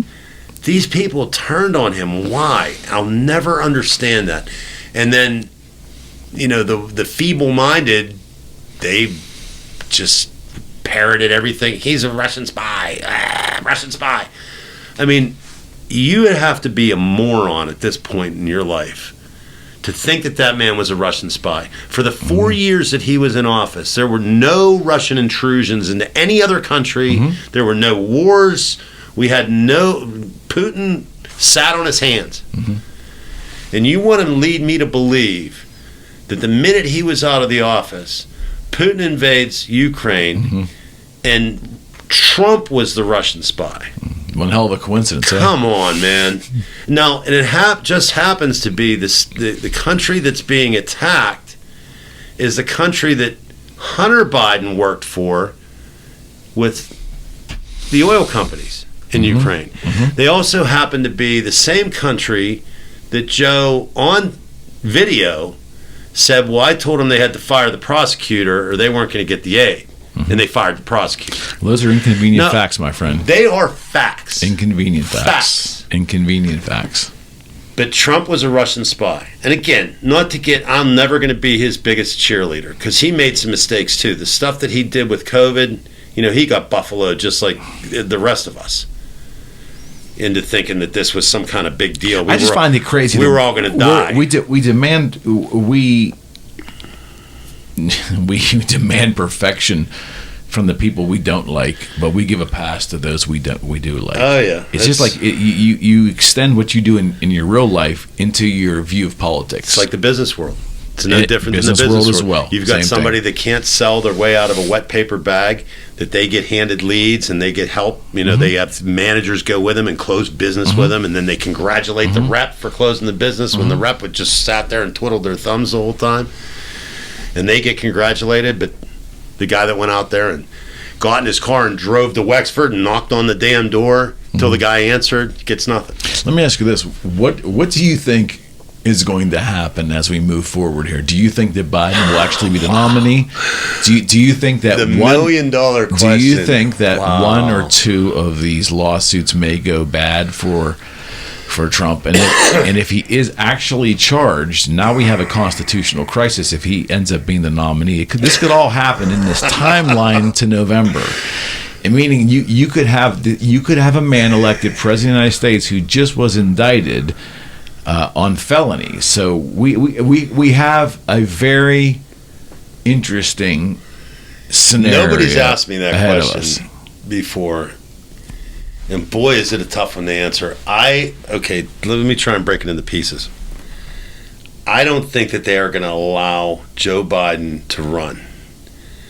So either Joe Biden mysteriously dies, something happens to Joe Biden. That's what I think. That doesn't happen. I'm just mysteriously I'm just, you know, I'd like him to resign. I don't. There's been too many weird, suspicious deaths lately. Epstein. You know, for me to think that that's not a possibility, but let's just put it this way: somehow, some way, they're going to find a way to get rid of Joe. Maybe it's they bury him and Hunter. Oh, he took bribes. He's out. That might hurt the party. That might hurt the party too much. Well, I know. And that's it's something. Whoever on the running party might not permit that. I will be shocked if Biden is the nominee. Who's pulling the strings in the administration? Who has been for the past couple of years?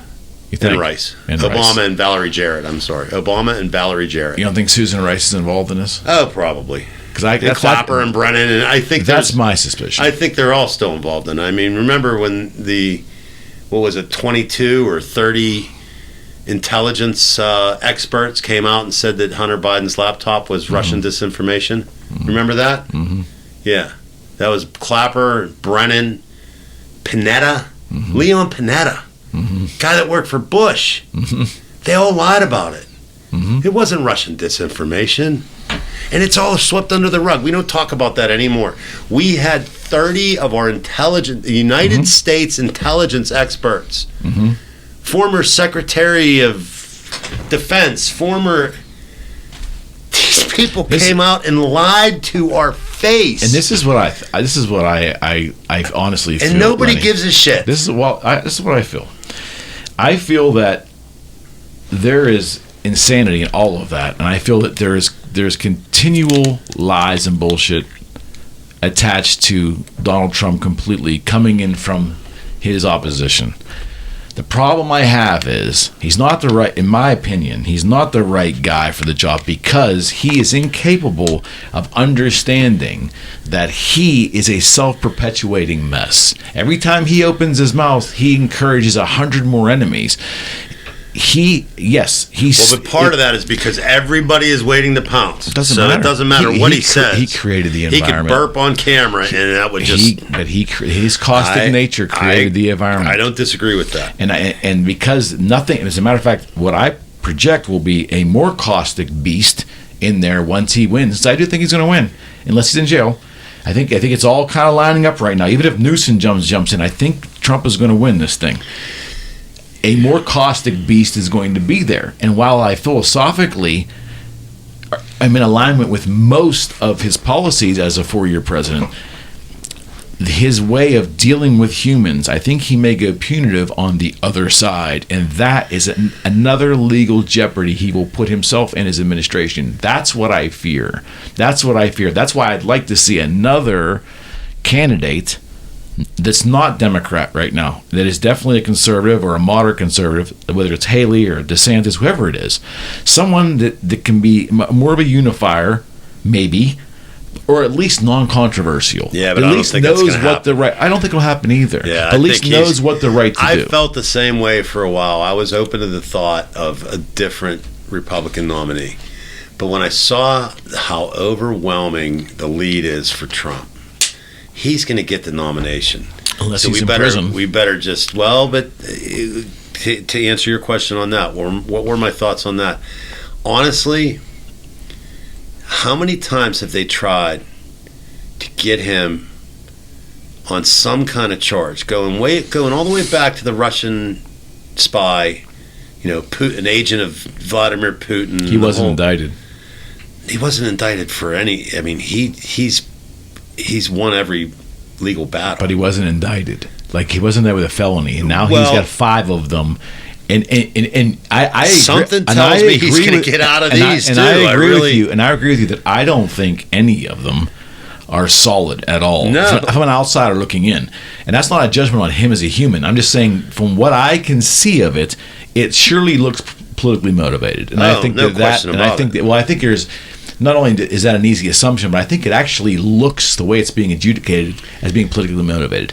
My point is, one of those is going to stick. He's going to get, and now I don't know if it'll be in the time frame of this next year, but one of those is going to stick, and we may have a constitutional crisis because at some point, once the primary is over, as you get closer to November, I think it's going to be administratively almost impossible for him to bow out the 12th minute and for us to stick somebody out, have run another primary, or to stick the number 2 vote getter of the primary in there as his replacement. Right. If you're at that point, I think the Republicans are fucked. I think at that point, it'll be an easy slide for whoever the Democratic candidate is.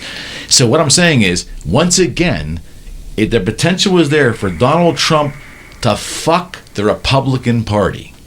It's there. It's I there. mean, he did it on October 6th. Not that he created that day, but his inability to understand the gravity of what was happening there, even if it didn't happen with the veracity that we were told it was. I get it. It might not have been a big deal at all, but the optics of it was that he had a responsibility to convey a stop to it.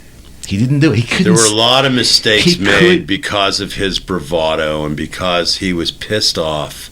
I don't care what Because his he reasons felt- are. No, I know. He didn't do it. So as far as I'm concerned, he is at fault. If He he can't would have come see. out, he should have seen what was happening on January 6th and said, "Look, He's they're a going pet- he acts to like a try and petulant hang child. me from Main Street, from a tree in Market Square." If I don't come out and say something and try and quell this, He needed to disavow it immediately. And he didn't do it. He didn't do it. And again, I go back to the mistakes he made, in my opinion, with Fauci in allowing, these states to close the state without filing federal lawsuits. I mean, there were federal lawsuits that could have been filed. Certainly. Where there were people's, you tell me I have to close my business, that is a violation of my civil rights.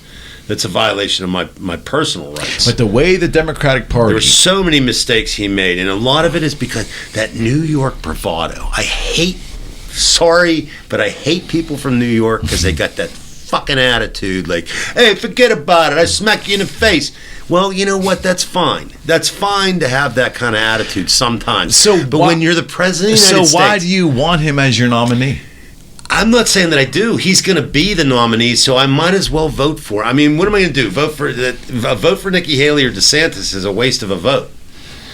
And Is to it? be honest with you, Is it? the best 3 years of my professional life were 2016 through 2019. I understand.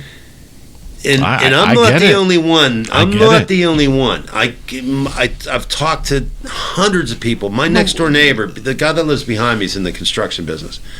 He has a picnic every 4th of July and Memorial Day, and he didn't have any, like, for years. And I caught him out back one day, and I was like, "What's going on? You don't have your picnic. What's going on? Are you okay?" And he said, "I'm working 10s.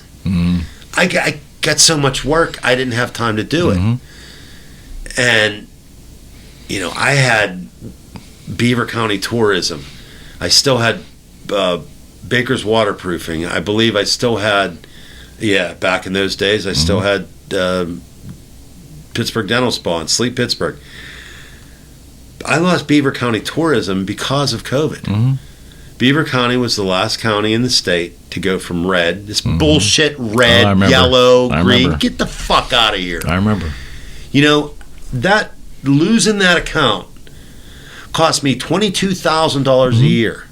$22,000 a year because of bullshit, because of a cold, because of a cold Well, that they sold as this. I thought it was going to be, Monty Python, bring out your dead, where they're wheeling the cart and people are putting dead bodies on it. And that's what this was sold to us as. That this was a pandemic of epic proportions. yeah, there was no And it proportion- wasn't anything even close to that. It wasn't. No, there was no proportionality to what actually happened. Agreed. No. I definitely think. I know people that died of it. I do. I'm not saying it didn't exist, Sure. but But they were mostly... they were compromised. Compromised. But the gravity of the entire thing was not handled, was overblown, and how we dealt with it was a colossal mistake. I mean, I'm in the real estate industry, and I can assure you that my life was much better under the Trump presidency, as bin Laden presidency. Much better. I mean, oh my God! And again, I can separate the man from the philosophy, and I might have to hold my nose and vote for him. My point to you is, I fear though that the petulant child that's in that man, what he does over the next 4 years, I hope some of the legislative stuff he goes back to do what he wants to. I get that. I hope some of that returns. But the punitive bullshit, I'm not sure the country will be better off surviving the next 4 years with him doing that stuff. And quite frankly, a lot of our country, a lot of our leaders and people around him, people are afraid of the man, and they basically, honestly, tolerate things they may never tolerate with anyone else. They will tolerate it with Trump, and I don't know how to explain that, but call it charisma, call it whatever, call it cult, call it whatever it is. But I just fear that the man himself and the persona of the man and how he conducts himself will not bode well for us as a country. Well, that's my fear. And I understand what you're saying. I mean, I look at the way that I would handle the situations he was in. He came out, he railed against the fake news, and he was right. But then at some point, you had to stop, and it was his daily arguments with what's the guy from CNN? It's his little smug face. I'd like to smack his. Don't even get me started. I can't think of the guy's name, but he used to battle with him constantly. And that's not being presidential. Why? It's not being presidential. Blow this asshole off. Tell him that's a garbage question. Next. That's how you handle him. Next. Well, instead of standing there and saying, "See, you're fake news, and I don't know why I call on you, but you do the fake news." We don't need that. Right. That's all. I get it. I get what you're saying. He's an entertainer. In his mind, he's an entertainer. He needs to tell these people, "Shut up." That's a garbage question. He does that too. That's a garbage question. I'm not going to answer it. It's garbage. Next. And just, what's his name? DeSantis. If you watch DeSantis handle the media, that's how you handle the media. He's very presidential looking and acting, yes. I would have voted for DeSantis. DeSantis. But I'm looking at it, and there's just no way. I don't see a path. Now, that could change. Well, it'll change October, based upon events that we Iowa or whatever. Unforeseen, I think. Events that are unforeseen for sure. Something could change. I think Trump's going to get the nomination. I think he's going to get out of his legal issues like he always has. And I don't know that he can win because I don't know that they'll allow him to win. I think that something will happen. I don't think that there's any limit to what they'll do to stop him from becoming the president again, and that scares me because that's starting a war. That's that there's things you could do that just are really really bad just to avoid having that man become the president again.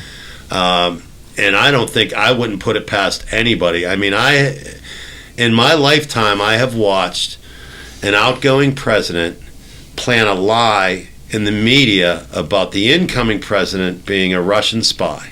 Okay, I've lived and seen that happen. That wasn't an insurrection, though. That wasn't an insurrection. It's not. It doesn't meet my definition of an insurrection. But I'm kidding. It meets mine. I'm sorry. I thought you were talking about. I was being sarcastic. January 6th. I'm talking about January 6th. No, I'm talking about when Obama and Clinton planted the dirty dossier that started the whole, and then they got the FISA warrant based on the garbage information that they provided, the FISA court. I understand. That was the insurrection. We don't talk about that anymore. So if they would do that, if they could take a man and plant a fake story with a FISA court, if people don't understand what the FISA court is, I mean, it's like if I'm a cop and I want to search your office here, and I plant some cocaine, and I go in and I say, "Hey, he's got cocaine underneath the table." We get the search warrant. We get that's like elite. You can't do that. So you can't plant fake. Well, that's what they did, and they did it to the fucking president of the United States. That's their so what do you think they'll do to bullshit. me? What are they going to do to you? And these people that don't want to see that because they hate the man so much, they're fine with it. But what about when it's them? What about when they get evidence planted and they end up in jail or they end up? I think the hatred toward the man. It's a lot of it's self-perpetuated. I don't disagree with that. It's so strong that there's a good portion of the people that hate him that don't care, that want him stopped at any means necessary, and that's a scary thing to contemplate. Well, and that's my point about I don't think they will allow him to win. There's not a level that they won't. There's not. Nothing's out of reach as far as at least I think they will do anything in their power, and I mean anything, to keep him out of there. And again, if planning garbage information to get a search warrant. First of all, I remember when he tweeted the Obama administration spying on me, and everybody went, "Oh my God, you got to be kidding me! This is crazy. He's a whack job." Until he wasn't. Oh well, they didn't He said they wiretapped him. They didn't wiretap him. They spied on him in other ways. What? That's going to be your justification? Okay. Now we're dealing with people that just aren't being honest. Would you make the argument, though, that one of the problems we have is that we, or portions of our society, falls in love with their particular girl or guy, politician, and will defend them like it's a long-lost cousin. I did it with Bush. And it's like we don't often have the capacity to step back and try to look at things critically. I think that's a problem. I did it with Bush. I don't know if you know this, but I was a Democrat officially until 2003. I had kind of mentally changed my mind after 9/11. I got caught up in the patriotism of George Bush, and pretty soon the people that knocked down these buildings are going to hear us all. I think most Americans did. Yeah, I really got. And he went out and he threw out that first pitch. Oh my God! I remember being at the Steeler game when they announced that they were bombing. The bombings had begun, and I'm standing there with my business partner at the time, Dave, and I'm crying. I got tears running down my face at Heinz Field. I'm like, I couldn't have been more proud to be an American. And I got caught up in that. And I made excuses about, his weapons of mass destruction. And now I look back on it as a little more, I guess, 10 years older. He lied about all of it. He wanted to go in and kick Saddam's ass because Saddam put a number on his dad's head. That's a theory. It's the theory that I believe in. 2 and 2 is 4, right? It's a theory. Yeah. So all those men, just for a personal vendetta to get that son of a bitch. Now, I think getting Saddam wasn't a bad thing. I will agree with that. I still think maybe we should have done it. Not entirely sure, but he was a bad guy, and so were his sons. No question. But it's amazing how, people don't want to get involved in wars until they find out how bad the people were being treated in the country. I mean, they were being raped and all that. So, all right, fair enough. Maybe we should have gone in. I don't know, but we went in under false pretenses. I mean, it wasn't even close to being the honest to God's truth, and they never did find anything. There were supposed to be trucks full of chemical weapons and everything. So they could be there. They could be there, and they haven't been shown to us. Boy, if they were there in that kind of volume, you would think, you would think. I mean, you would find something, right? Think. I mean, we had boots all over the ground in that country for how long? We found him in a spider hole. We should have been able to find the damn weapons, right? So I look at Bush with a much different eye 10 years, 20 years later. I was duped. He was my guy. I look at him now, and especially now that, you see him with Obama and you see him with the Kabul, and you're like, they're all cut from the same cloth. They sure are. They're all on the same side. And but it's guised under it's guised to the public as, we're all just civil, and that, Trump is not. We're civil. And a lot of people buy into that because Trump is so discivil or uncivil. So it's what's the word? I can't think of it. Not corrosive. He's coarse. Coarse. Yeah, coarse. It's a synonym of coarse. I can't think of it, but he just rubs people the wrong way, and I get it. I totally get it. But here's the thing. This is the thing that just when he came to power and was elected, I've always found it fascinating because I raised in a little democratic town here, Coriopolis, where I was raised. I had a Republican father and a Democratic mom, and the town was all Democrat. So, my dad was kind of the outlier. But my father he knew I was interested in politics when I was in junior high, so he would feed me stuff, and he would explain why Nixon made this bad mistake and why Ford had to take over, and then, and he would explain things to me, and I made my own decisions. And ever since that day, I've always looked at the two parties as being, well, liberalism means this thing, which isn't inherently bad or good, but it's a philosophy. And conservatism means these things, which is not good or bad. It's a philosophy. And I find it fascinating that the Republican, the conservative candidate, would be more typical, behavior is more typical of a liberal in the way they speak, the way they're confrontational. There was more liberal nature to his being than a conservative. And I think the Republican Party, call it what it is, there's a lot of tradition still there, hopefully, did not know how to handle the abrasiveness and the coarseness and the bluntness of Trump. Abrasiveness was the word I was looking for. They didn't know how to handle it. So when you had sometimes Trump saying the most outrageous shit, and then the media would go right up to people like these long dyed-in-the-wool conservatives and stick microphones in their face. They had a moment of like, do I agree with this craziness he said or not? And I think that created a division within the party where a lot of people said, he's so this way, it's going against my traditional conservative roots. I can't go for this. He did more damage to the conservative the unity of the party. But he thinks in his head, I honestly believe this, that he is the savior of the party. He could be if he did it the right way. It's a dichotomy. It's fascinating. He could be if he did it the right way. When he won the election, all the talk about fake news and all the fighting with the reporters should have ended. And I don't know. That was the smart play. And I don't know if it was him saying, "Look, I won the election. It's over. You guys lost. Next question." Mm-hmm. Blow it off.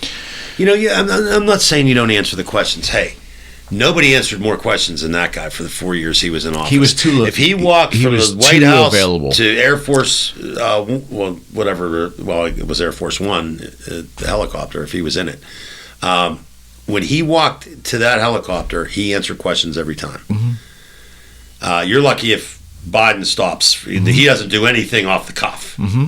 and for good reason, mm-hmm. because he's mentally gone unless he's got it in front of him. He's a potato. A potato. Yeah, that's what I call him. He's a baked potato.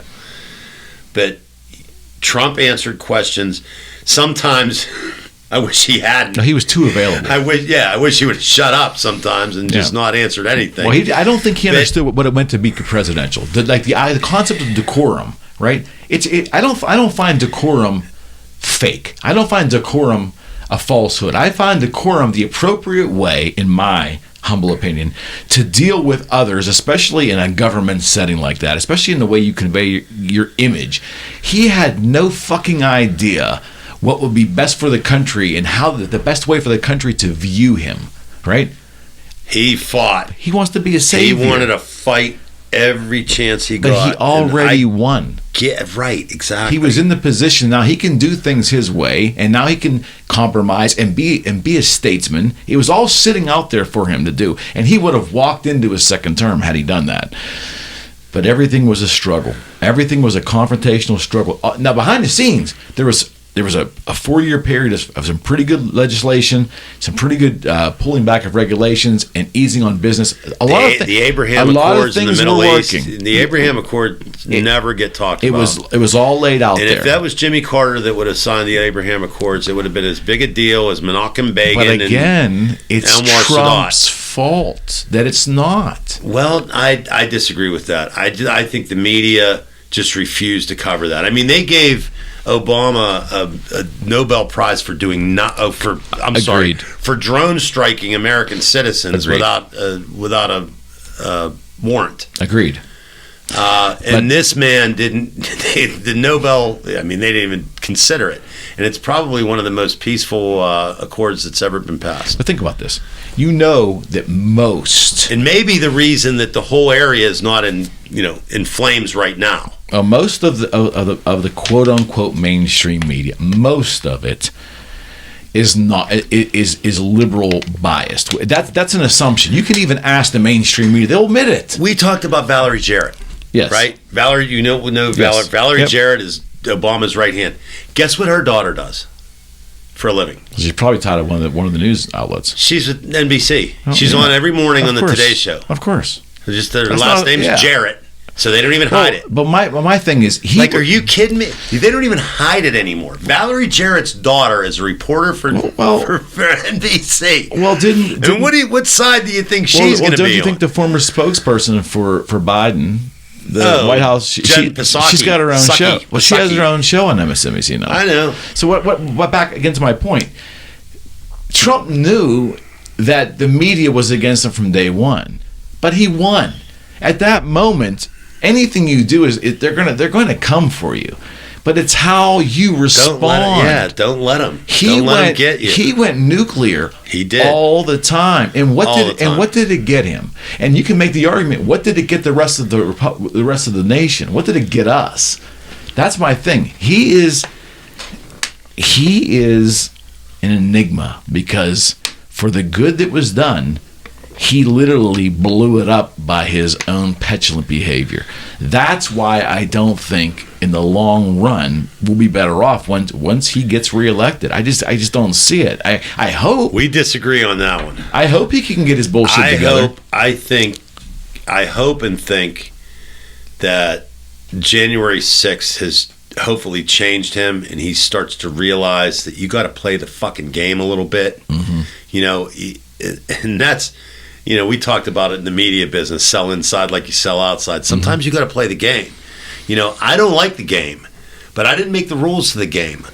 You think he'd understand that? Yeah, with all his the rules success are already in made. I have to follow the rules. I got to play by the rules. Well, let me ask you this about. And if I go outside the box and I start doing my own thing, then there's another theory. There's danger. There's another theory. Another theory is that why he was not real successful dealing with other humans as president on a large scale, because in business, American business as a whole operates much differently than our government. Much differently.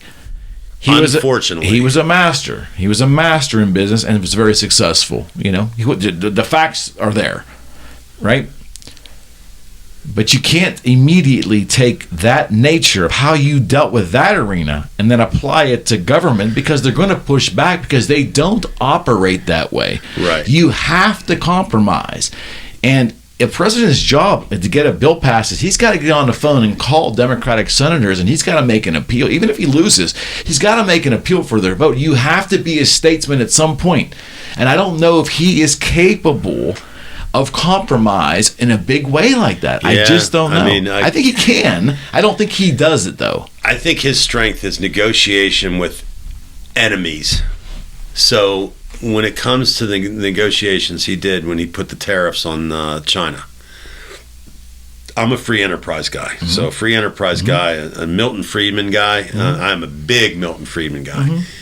So it's hard to be a Milton Friedman guy and be a fan of tariffs, because he of course believed that was just of course not, putting your finger on the scale. Mm-hmm. But I think what that did was it showed China that we're not going to be pushed around. Like the days of being pushed around and us capitulating to you are over. I would agree with you. And I think he brought that same feeling to North Korea and Russia. And when he looked into the corruption in Ukraine, I don't believe that was an offense at all. I think that was within his purview to look to see if there was corruption that infiltrated into the United States government. You know, what they do on their own is their own business. But when the vice president's son is on the board and you're having guys fired, how he was impeached for that, I have no fucking clue at all. I mean, you've got Biden on record saying, I told the son of a bitch that they better fire him or they're not getting any aid. I mean, it's about who controls Congress. You talk about quid pro quo. That is the definition of, ask Rocco next time you talk to him. The definition of quid pro quo is exactly that, where I told him that they need to fire that guy before I give them this money. But again, it comes down to who controls Congress. The media gave him a pass. It's the media working with the left. That is the problem. So no matter what, if it's going to be covered up. But it's always been this way, Lenny.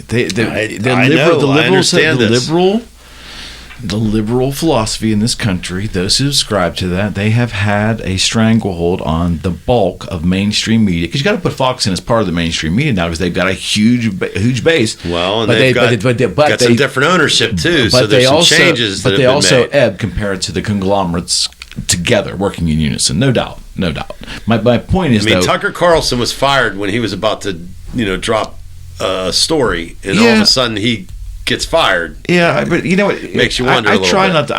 But I try not to get too deep in any of that. And I don't. Yeah, because in the end, I'm not a big conspiracy guy. In the end, they're all at the same country clubs, and they're all in the same airplanes, and they're all in the same arenas together. They are. And we're not, and we're fooled into believing that there's any separation. There may be little pockets of it, but I just hope that if he wins, that we see a different side of the man. And I think he, for lack of a better phrase, it's going to sound ridiculous, but I hope he emotionally matures a little bit in the way he deals with his next 4 years if he gets in there. I hope so too. And I understand exactly what you're talking about. I mean, this constant fighting back and forth with the media. You won the election. You made people aware of the fake news that's out there to the point where now they think twice. They look at a news story and they go, for sure. Let me see if I can find a counter to this. He's made the point I need more already. Information before I make my decision on whether this is true or that's true. Agreed. Or this story is being planted in the media because it's supposed to cause something to happen, and what exactly is supposed to happen. It makes you think a little bit more. So he did a good thing in creating that, at least in my mind. It made me look at everything kind of like with a side eye. Sure. But let it go now. We're aware. We're enlightened. If our eyes are open now. If you win, so quit fighting. Rachel Maddow, and who gives a shit what she says? Let it go. Fluff it off. Next question. He's too available. He puts himself. He's on the stage all the time. He obviously likes it. He loves the stage. Absolutely. But this is not Hollywood. This is our government, and I think that he should have enough wherewithal to understand what we need of him at this time. I'm just not convinced that he'll get it. That he will understand that. We talk about there's a lot of Trump only. There's people that believe he can do no wrong. Yeah. He passed a bump stock. It takes all kinds. He passed a bump stock ban. Now, if you're a Second Amendment advocate, you don't want to be making parts of guns illegal because now we can make every part of a gun illegal. It's a lead so into. He did things. All these people that have their Trump signs in their front yard, they need to chill out a little bit. And again, I'm going to vote for him. I'm going to root for him. I hope he brings back the economy that I saw in 2016, 17, 18, and 19 before everything shit the bed. But I'm not going to be. He's not my Lord and Savior. He's a man, and he's made mistakes. I've pointed out quite a few of them. Sure, we've pointed out quite a few of them. So I hope he learns from those mistakes, and if he wins this time, he concentrates on negotiation with our enemies and rebuilding, getting government the hell out of the way of business and rebuilding this economy, and stop printing money and stop sending money to Ukraine and stop borrowing money from China to give to somebody else. We don't even hold on to it long enough to make a little interest on it. We pass it right along to Ukraine, and we wonder why we've got the printing press inflation. is running 24/7 now. They've been running since quite honestly since Biden took office. That was the one thing that didn't happen under Trump. They were more frugal with their spending. The economy shows it proves. Everybody that I talked to was doing better. Well, let's see if that was reflected. Well, it's going to be an interesting year, man. I think so too. And especially for me as a Republican committee man, our goal is to try and get all of our candidates across the finish line. So, there's not so much we can affect with Trump, but that's going to affect all down ballot. Yeah, trickle down. Casey's running. We'd like to, get a good candidate to go up against Casey. I think that's going to be McCormick, who ran against Oz and lost by. There's an example. We want to talk about bad marketing. I don't know who McCormick hired for his ad agency, but they had an ad where he was a hunter. He's holding a gun. He had brand new, like the shit that he was wearing out in the field was brand new, man. He just came right off the Walmart, and everybody was like, "Come on, man, you're a real hunter." Yeah, exactly. Nothing was a thing. Then there was another one where they were sitting in a bar. He's drinking beer with his buddies. Every man, right? And on the one glass was Great Lakes Brewing Company, which is a Cleveland brewing company. So it's the fucking details, man. The devil's in the details. Of course, it always is. And I'm sitting there and I'm like, he's got a Cleveland Brewing Company glass. He's trying to win votes. Of course he is. Of course he does, man. I hope none of the Pittsburgh people recognize it. That beer that they're drinking is from Cleveland. I mean, not that I give a shit about that, but people are in this town. But it's just, anyway, he lost to Oz by 6,000 votes. Now, I work with Gun Owners of America, which is a group that's better than the NRA. I'll just say that. But Gun Owners of America does a survey. And they have their candidates fill it out, and they either pass or they fail. Neither Oz nor McCormick filled out the survey. Now, there's 40,000 Pennsylvania Gun Owners of America voters. Members, which are all voters. You think he'd have got an extra 6,000 votes if he'd have filled out that survey? Or close. I had a chance to talk to him after the election. He threw a thank you party, which is how we knew he was going to run again, because you don't do that if you're not going to run again. And again, if he's going to run against Bob Casey this time. But I pulled him aside and I said, "Will you please consider filling out the?" And he shook his head. But that's not his decision. I mean, these are the people that, the ad agency, of course, put him in brand new hunting clothes and put the Cleveland beer on the table. Some other advisor probably thought, "Oh no, we don't want to get involved with guns." Jesus Christ, man, it's Pennsylvania. Even the Democrats are NRA members here, in Pennsylvania, or GOA members. Just swing and a miss, and it's you go back, you look at some of these races, and you're like, well, no wonder we lost. Like, how stupid could you be? Yeah, and I thought the result would be better for the conservatives than ultimately was. I thought really it was going to be an ass kicking. But yeah, but again, like you said prior, that linchpin, that litmus test vote on abortion. And it just nobody considered how big a deal that was going to be. I don't see how they couldn't have. I don't know how they couldn't have either. So the lights are on, but no one's home in the national party. Well, it's not going to change because the religious right is they're standing their ground. They don't want to hear it. Then they're going to have to sit out the election. Then I mean, the majority of the party's got to quit being intimidated by the far right, just like the moderate Democrats got to quit being intimidated by the far left. Well, and that's why I hope stand the fuck up and stand your ground. That's why I hope we start to appeal a little bit more to the moderate Democrats, and we start to pick off some people from the middle. to overcome the people. I mean, the people. The one good thing about the religious right is they're going to vote Republican every time. Yeah. But that's not always a guarantee either. I mean, they could stay home if they got disenchanted. If they're one issue voters, right? They exactly. can stay home. They could stay home, and they will stay. They will stay home if a pro-abortion. I don't even want to say pro-abortion because right. I mean I feel bad. I think it's the most awful thing you can do in the world. Right. But it's none of my goddamn business. Right. That's how I feel about it. Right. But yeah, they could have a candidate that feels the same way I do, and they stay home. But conversely, I think there'll be a lot of. How many more moderate Democrats will we pick up? Will we pick up more than stay home? I don't know. That might be. There might not be a lot of enthusiasm for a Biden second term if he ends up being the nominee. I don't know. I don't see how he can win unless they cheat. And I'm not a big. Again, I'm not a big conspiracy theorist. I don't believe that we were shooting, election results to satellites that were bouncing down to China and back, all these other things I've heard. Do I think that the left has found a way to harvest mail-in ballots? Absolutely.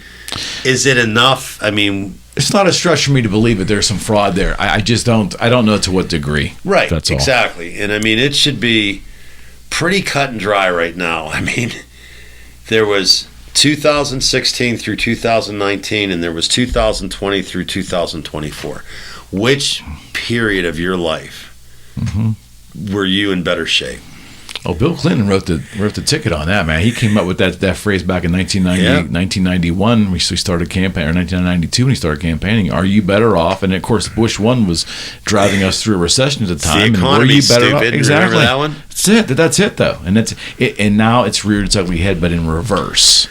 This is where when you have a Doug Mastriano commercial that's talking about veteran suicide, and you're wondering what in the hell are you doing? Yeah, veteran suicide is very important, Doug. No question. I know you're a veteran. I know you're colonel or whatever you. It's the economy, stupid. Yeah, and you got to find what resonates with the people at the time that you're running. God, I've never seen anybody swing and miss so bad. Like, who in the world thought that veteran suicide was going to be the topic that we should, really go full shame full on him for into? the people he put around him. Shame on him. Well, and the party didn't help him either. They didn't like him, so they didn't support him. And we got a lot of that too. We had Republican committee members that were against Oz. Yeah. Like, well, now you're crying because you got Fetterman. Well, no shit. Mm-hmm. What did you expect? You got to, if you want to beat the Fettermans and the Murados of the world, you got to vote for the other guy. Isn't it interesting? Whether you like him or not. It's also interesting, and I will wrap it up with this, but I find it interesting that the struggle that a lot of people have with finding compromise within themselves. It's like they're so married to this one issue that drives everything they right. vote. And they can't see the bigger picture past it. They can't find that compromise internally to say, okay, well, he's not 100% what I want, but he's probably 80%. And if I just sit home and be a petulant child about it, that's going to hurt the overall cause. That's gone on for politics forever. The abortion issue is a perfect example. I will vote for Joe Biden because I don't care if I spend $400 a grocery cart on food. I want to have an abortion. Like, think about that for a second. Like, you're willing to ruin your credit, your bank account. You're really willing to live in poverty just so you can have an abortion. You're going to vote that issue is so important to you that you will take a war in Ukraine, a war in Israel, 100% inflation, it feels like. An open border, and all the hazards of that. Yeah, it's really that important to you. That's where I am. They're not going to lose their right to have one anyway. Right. It's just, again, it's just not. But they're so married, like you said. They're married to that. That issue is the issue, and I won't. Lenny, it takes sophistication, and we all have it within us to do it. But it takes sophistication, just a little bit, to think things through and ask yourself the next question, and then maybe one more, and then make a decision. We are so guttural in our reactions to everything, and we live in a guttural society. I get it. A reactionary society, I get it. But man, when it comes to something like that, we need to be able to see the broader picture, and I'm not really convinced that we operate today in a way that we look at the broader picture in anything. I don't see it. Well, I try, and I certainly try. I believe you do too. I think to look at all sides. Experience in that you regard. have to, because, like I said, when some of the information you're getting is pure garbage, you better open your eyes. You better start questioning everything. And it's so funny that it used to be the liberals that questioned everything. It was all the hippies in the 60s question authority and question government. Now they'll walk right onto the damn boxcar.